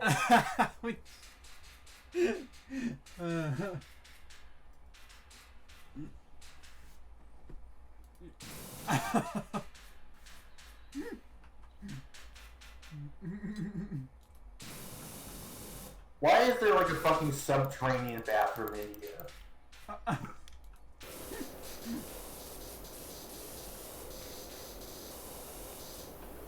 There's too much of this fucking place.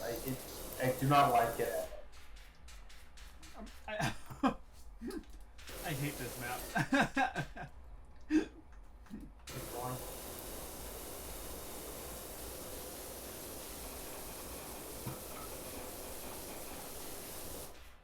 Oh my god, it's like imagine going into a motel room. Oh. I don't want to. Stop trying to put these thoughts in my head. I don't want to imagine these things.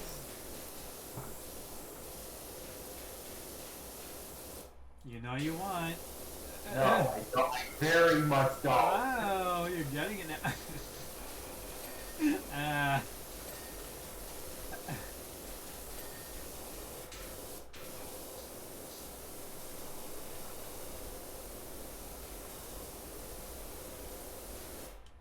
Wouldn't it be nice if they added effects like bugs and all that, roaches? Oh, so that was in a house flipping simulator. House flipping simulator? Yeah, there was where you buy a house, you go in, you clean it up, sell the furniture, and like redecorate it within a budget to like sell it or flip it at a profit. Mm-hmm. And one of the things, problems that you have like trash, a dirty floor, broken glass. But one of the default thing is you have roach nests you have to vacuum up. Uh, but there's actually a setting that tells you at the very beginning that if you have some kind of like phobia of roaches, you can change the roach colonies and skittering cockroaches into broken glass you have to vacuum up instead. So some people just like are just actually just afraid of cockroaches and just the same way they're just afraid of spiders and they can't deal with them if they're in video games. So if they can't, they did it in that game, but they like immediately get turn them off and just replace them with broken glass or something. You know what I mean? If you have a phobia of doing that, then you should not get into that business. You should not play. The house flipping game is too hard for you. You should get out while you still can. It's like trying to be a doctor, but you keep fainting when you see blood. Well, I mean, I imagine a doctor is actually more important than a house flipper, to be honest. Yeah. Sort of like, I mean, you get paid more because you're dealing with life. you're doing life. You're doing life.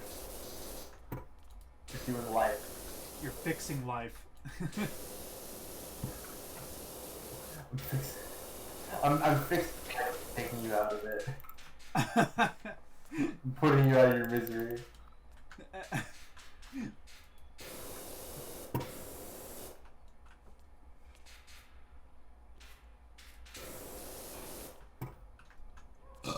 Replaceable limbs? Anybody? Oh. It feels disgusting just being in here.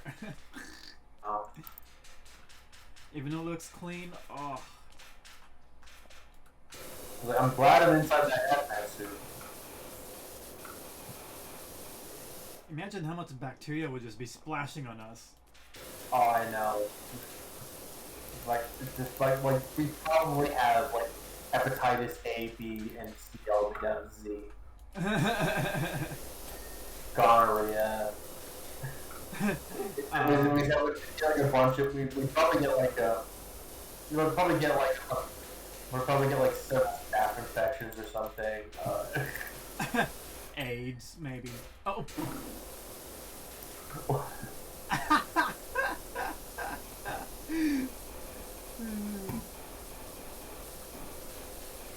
Because it came out from like people's shits and people are different.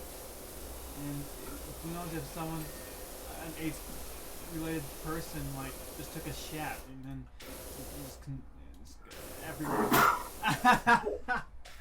I like the phrase AIDS related person. It has the same vibe as officer related shooting. Like, what does that mean? We have an AIDS-related person in the vicinity. We're requesting backup and flamethrower. Like, excuse me, what are you talking about? We had an AIDS-related event on Meat Boulevard. We're requesting backup. We need to repurpose this place. Take your hazmat suits on.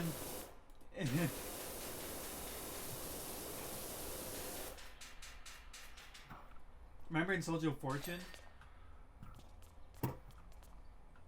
Remember in Soldier of Fortune 2, that map, like, it was like after Prague?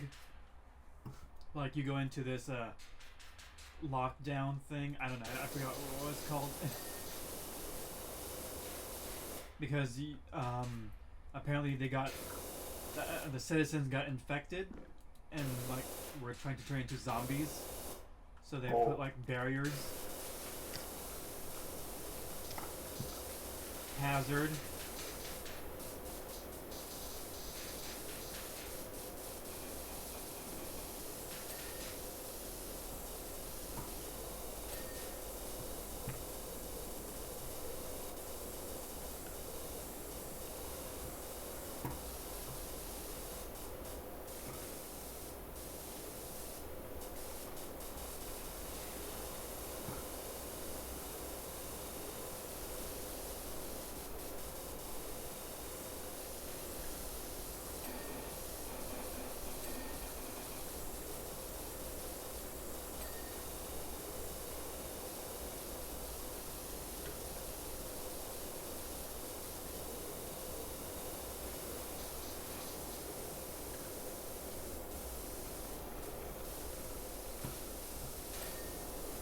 A wimble it. A wimble it.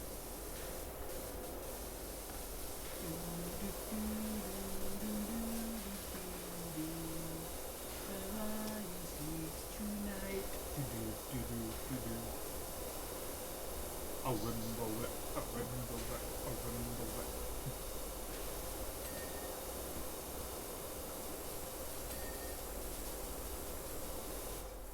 I feel like this, like this cubicle for each toilet would make a great, like, small room for gaming. That's a very... I guess it depends on the games you're playing. Right. And there could be, like, a little space for VR, you know? Nah. I don't think a cubicle... It has to be VR that you'd be exclusively sitting down for. It's not going to be kind of VR where you're standing, like playing. Absolutely not. And then you collapse and then you sunk your head in the toilet. Oh, we put gamers in the cubicles so they can drown themselves once their self-load, their appropriate amount of self-loading actually kicks in. yeah. Put a computer inside your freaking bathroom so you can. You're gonna try to kill himself by sitting in a toilet and trying to like drop his pointed PC tower into the toilet with him. They're both too big and neither are fitting. Oh my god, that's so disgusting. And then your shit is just like everywhere. Oh, that.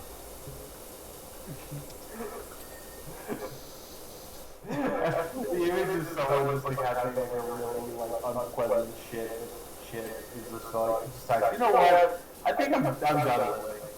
This bathroom experience has been so terrible that I don't want to live in the same world. I just don't want to live with it.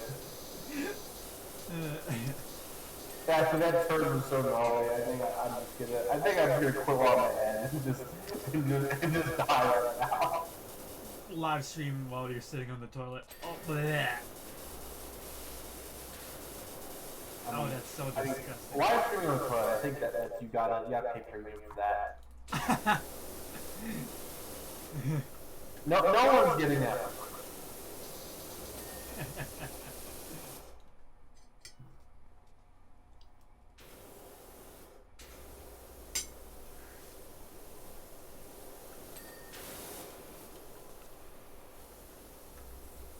I have a phobia of being in the bathroom for a long period of time.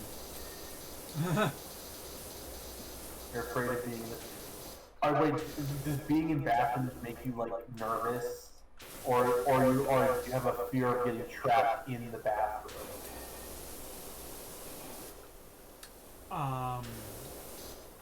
Typically in the shower. You're afraid of getting trapped in the shower?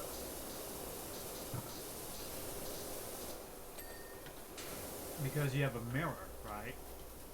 Most bathrooms have mirrors. Okay. And then you have this Bloody Mary thing going on. Oh, you're afraid that someone's gonna come out of the mirror and attack you? And then rape you in the shower. Bloody Mary, Mary Queen of Scots is gonna come out of the mirror and fuck you in the shower. Oh my god, I remember like having the fear of the mirror, like at night after getting out of the shower. I do kind of remember that.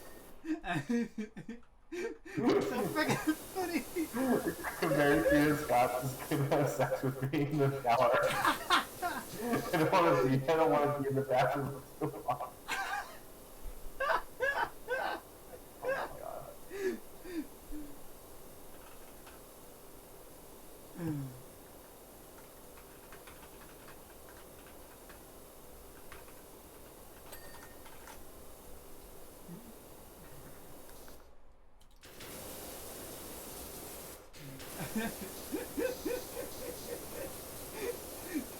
That's so fucking funny.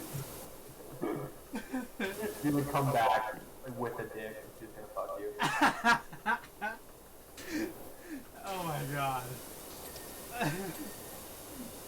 Never mind. I think my phobia's gone now. Okay, wait, what does that mean? Oh, it's just funny. Don't play the Bloody Mary game. It's not worth it.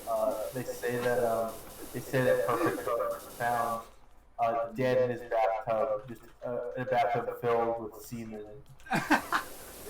He was like, some American Scots, they found him in a tub of her semen. He was dead.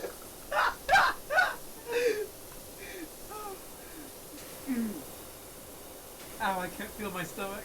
It's because if American Scots has been in there, she raked up them guts.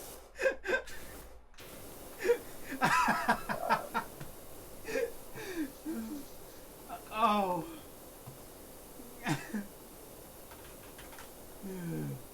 We should have joke about this.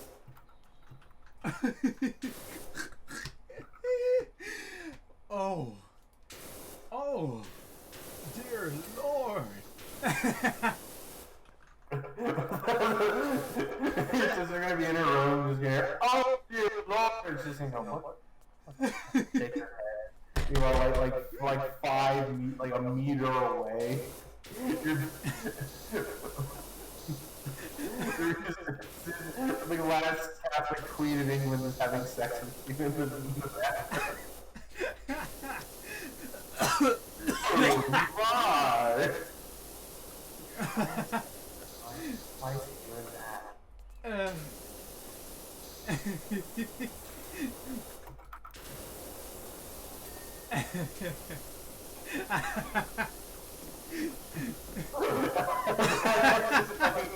You so fucking much.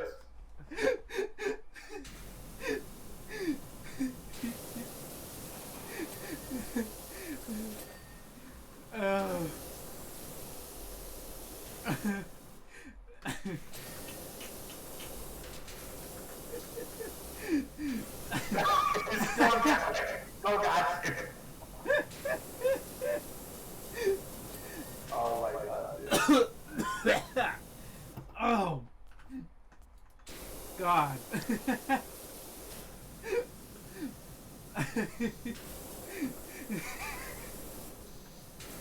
Fucking hell. Oh. Whoa.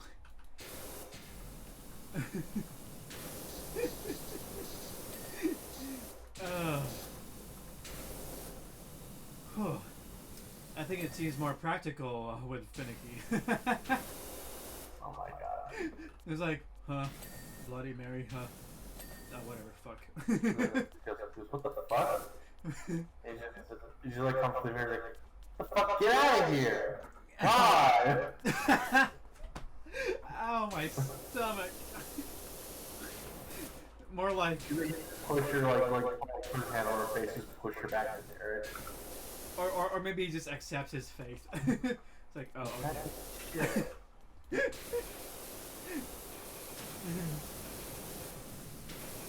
Oh, that's so funny. Oh, man.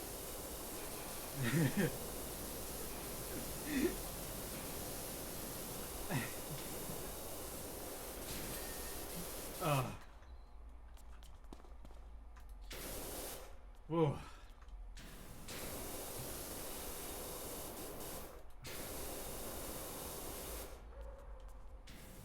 Am I hearing dogs barking outside? Like outside Dogs these, are barking. outside these doors? Outside the confines of these very polished walls, dogs are barking. Oh. Okay, what are we missing? Cistern pipes. Oh, the toilet pipes.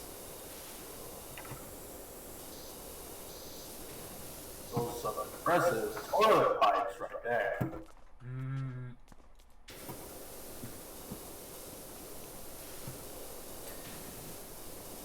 You have an impressive toilet pipe. Would you need your nozzle cleaned out? Oh.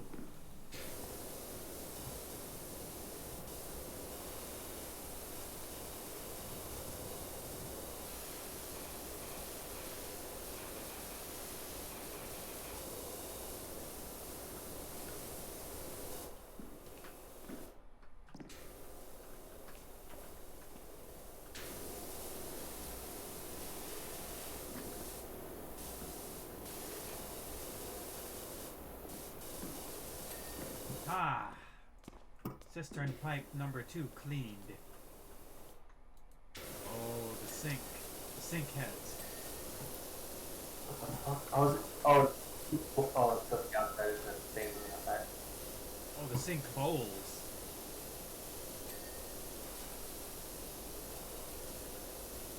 The basin.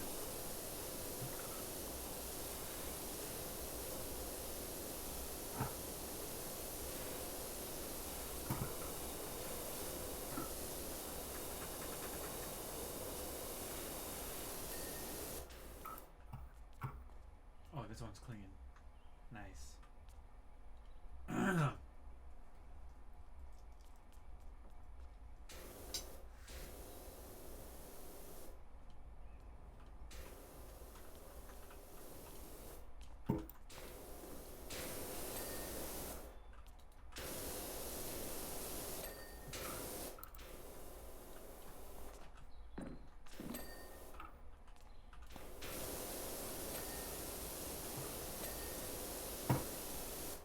Aha.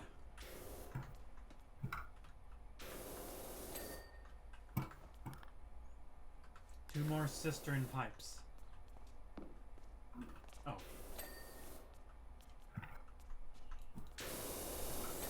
There we go.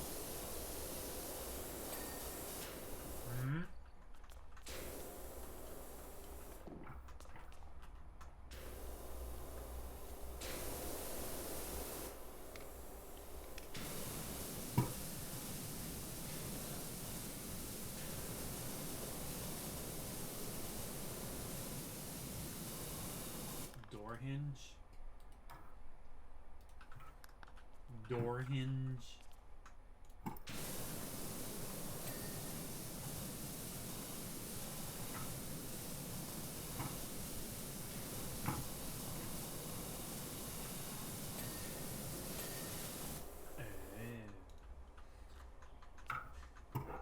Okay, what else? What else?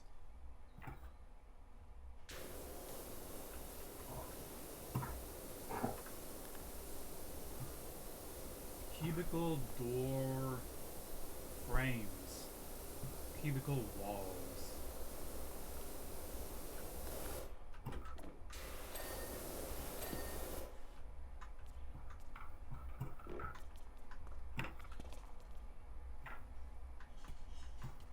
It looks clean enough. Oh, what's that?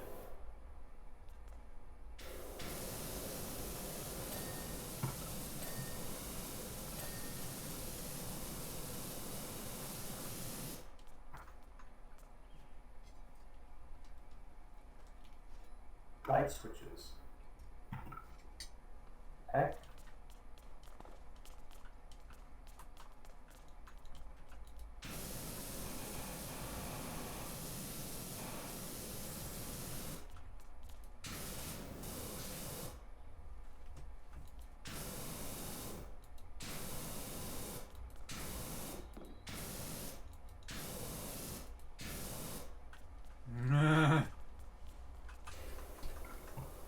You said light switches? Yeah, I think it's this right here. There we go. Yay. Cubicle door frames. Door frames. There we go. Ah. Door hinges, hand dryers. Door hinges.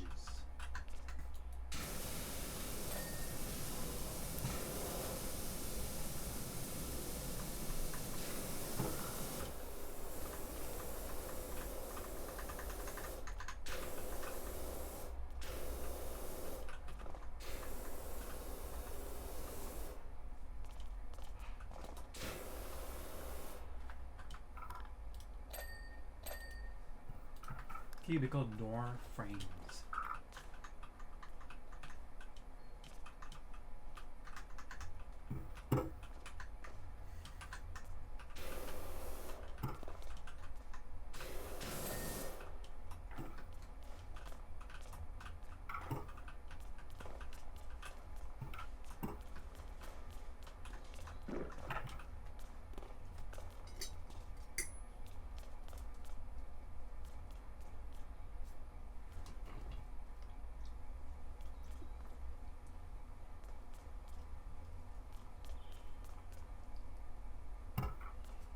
There is one light that we got yet.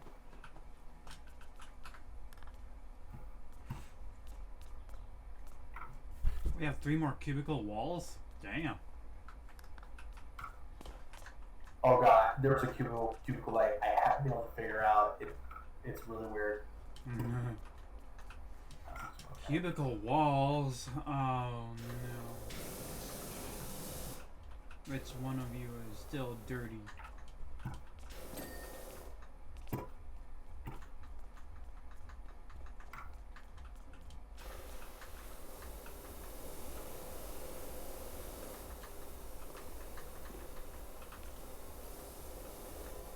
This is abysmal.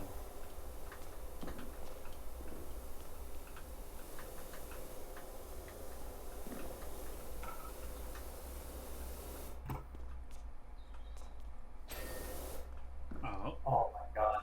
I don't even know where that spec actually came from. 2 more. One more urinal.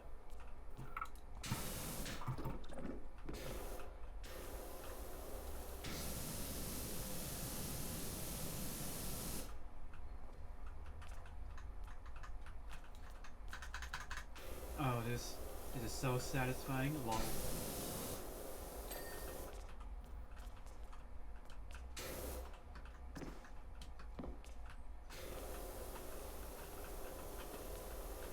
This keyboard is mesmerizing.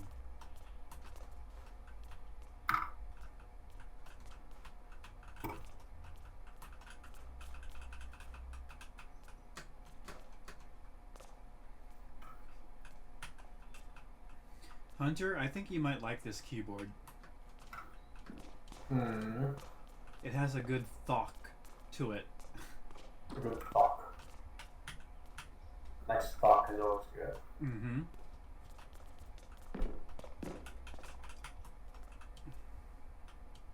It's like typing on actual, like a typewriter, like an electric typewriter.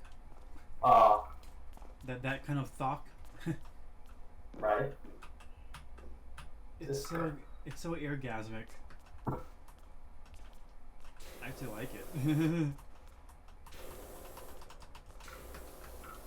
It doesn't sound springy. It doesn't sound plasticky. It sounds aluminum-y. Sounds aluminium. Aluminium. Oh, here. Okay. There we go. We still got, like, the walls. One washroom wall, okay. 2 more cubicle walls. Oh my god. Where could it be? You know what I think? Could be behind this. Ugh.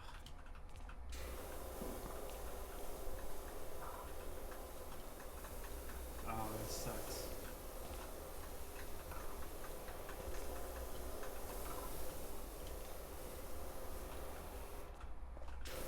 What?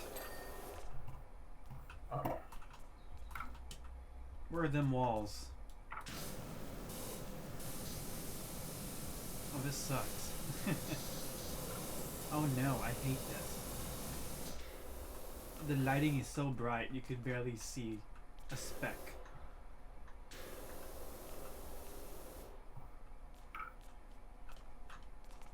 Oh no. What?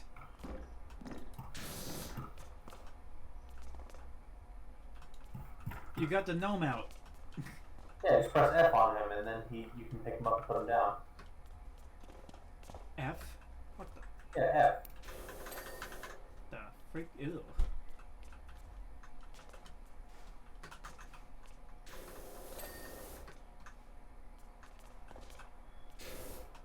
Urinal spreader? Ah! I don't know what the fuck a urinal spreader is supposed to do. That is disgusting. You just spread your legs open while you piss. and then people just come into the bathroom and be like, what the fuck are you doing? Are you doing the crab? Wait, what is the point? Are you supposed to piss into this metal thing? Like, what? To spread it? What is that? I don't get it. Yes, you piss in that metallic thing while it sucks you dry.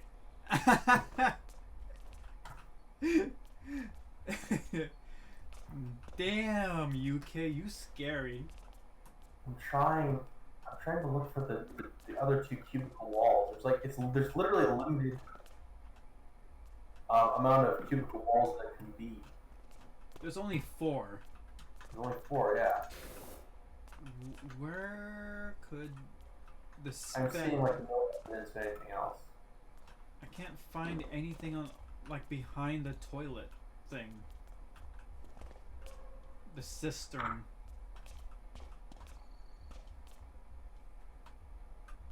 Ew. Is that how basic the toilets are in the UK? As basic as it can get? Oh.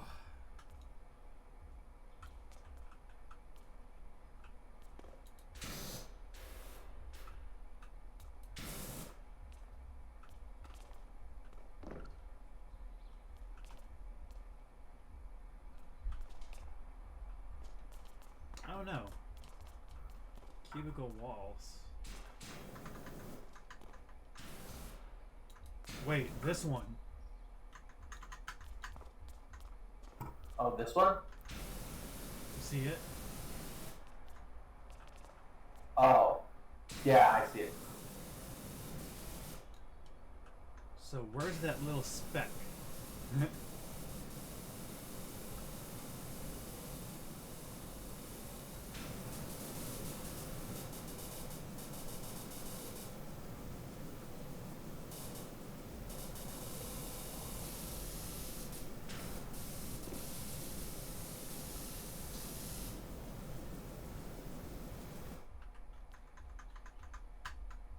It looks clean.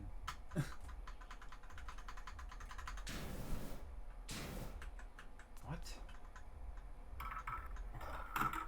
I don't see anything.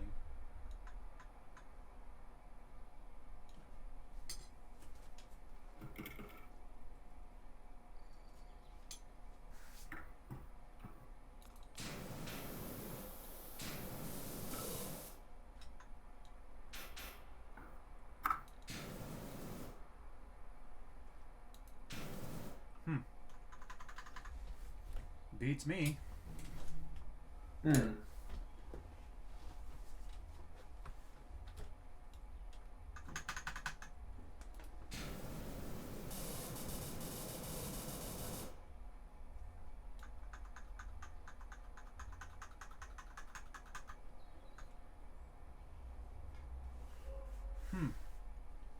This is torturous.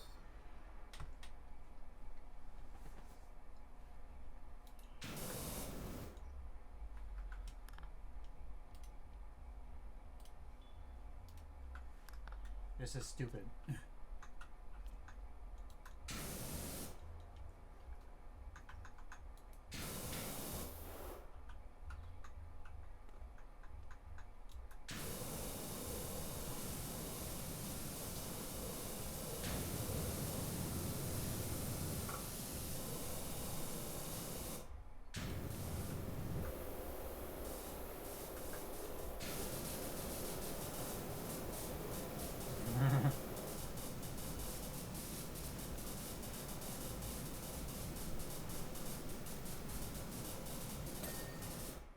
that's Oh, stupid. okay. One more. God, I'm actually really bad right now. You're very After, bad. after this, we gotta stop. For some Wah. reason, I have the equipment wheel, just open and I can't get rid of it. Equipment wheel. Yeah. It's giving me options to choose an extension for the power washer, but I don't want to pick any of them. I just want the menu to go away. Press escape. That brings up the tablet. It doesn't make it go away. Every time I stop, I turn off tablet, it's still there. The heck? Press E. Nope, that doesn't work either. Is there an X button on the thing itself? Nope. What? My mouse can't control it. Excuse me, I have no cursor, is what I mean. So I'm still like locked in the game, and I just have this wheel in front of me that I can't turn off. That I can't seem to interact with either. Oh, you see the mouse wheel on your screen? I don't see the mouse. There's just a wheel to select. Can you just like click in?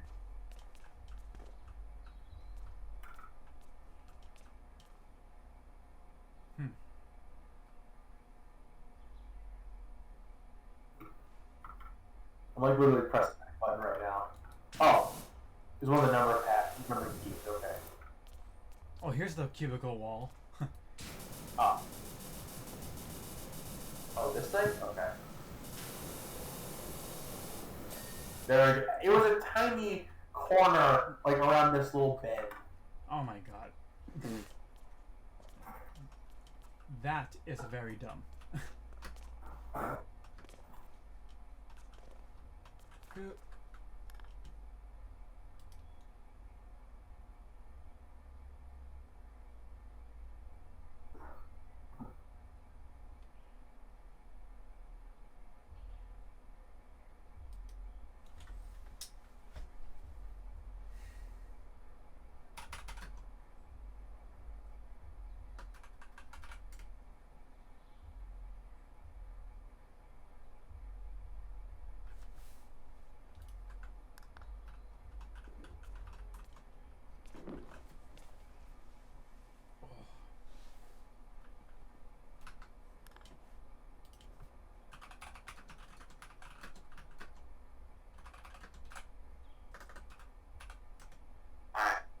Well,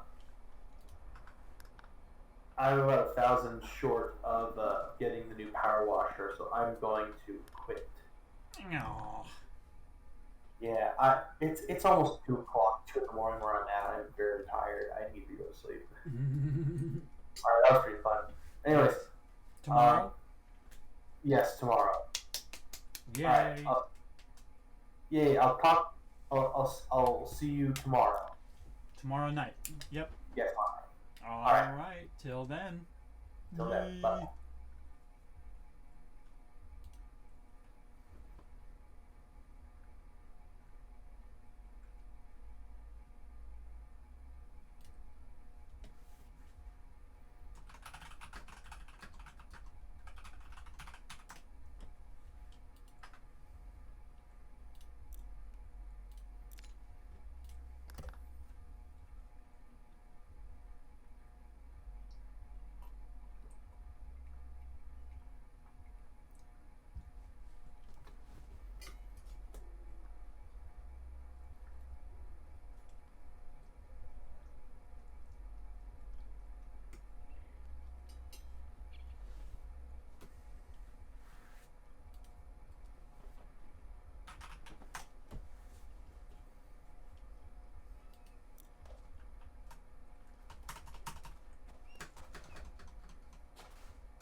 Alright, guys, stay tuned for the next. Good night.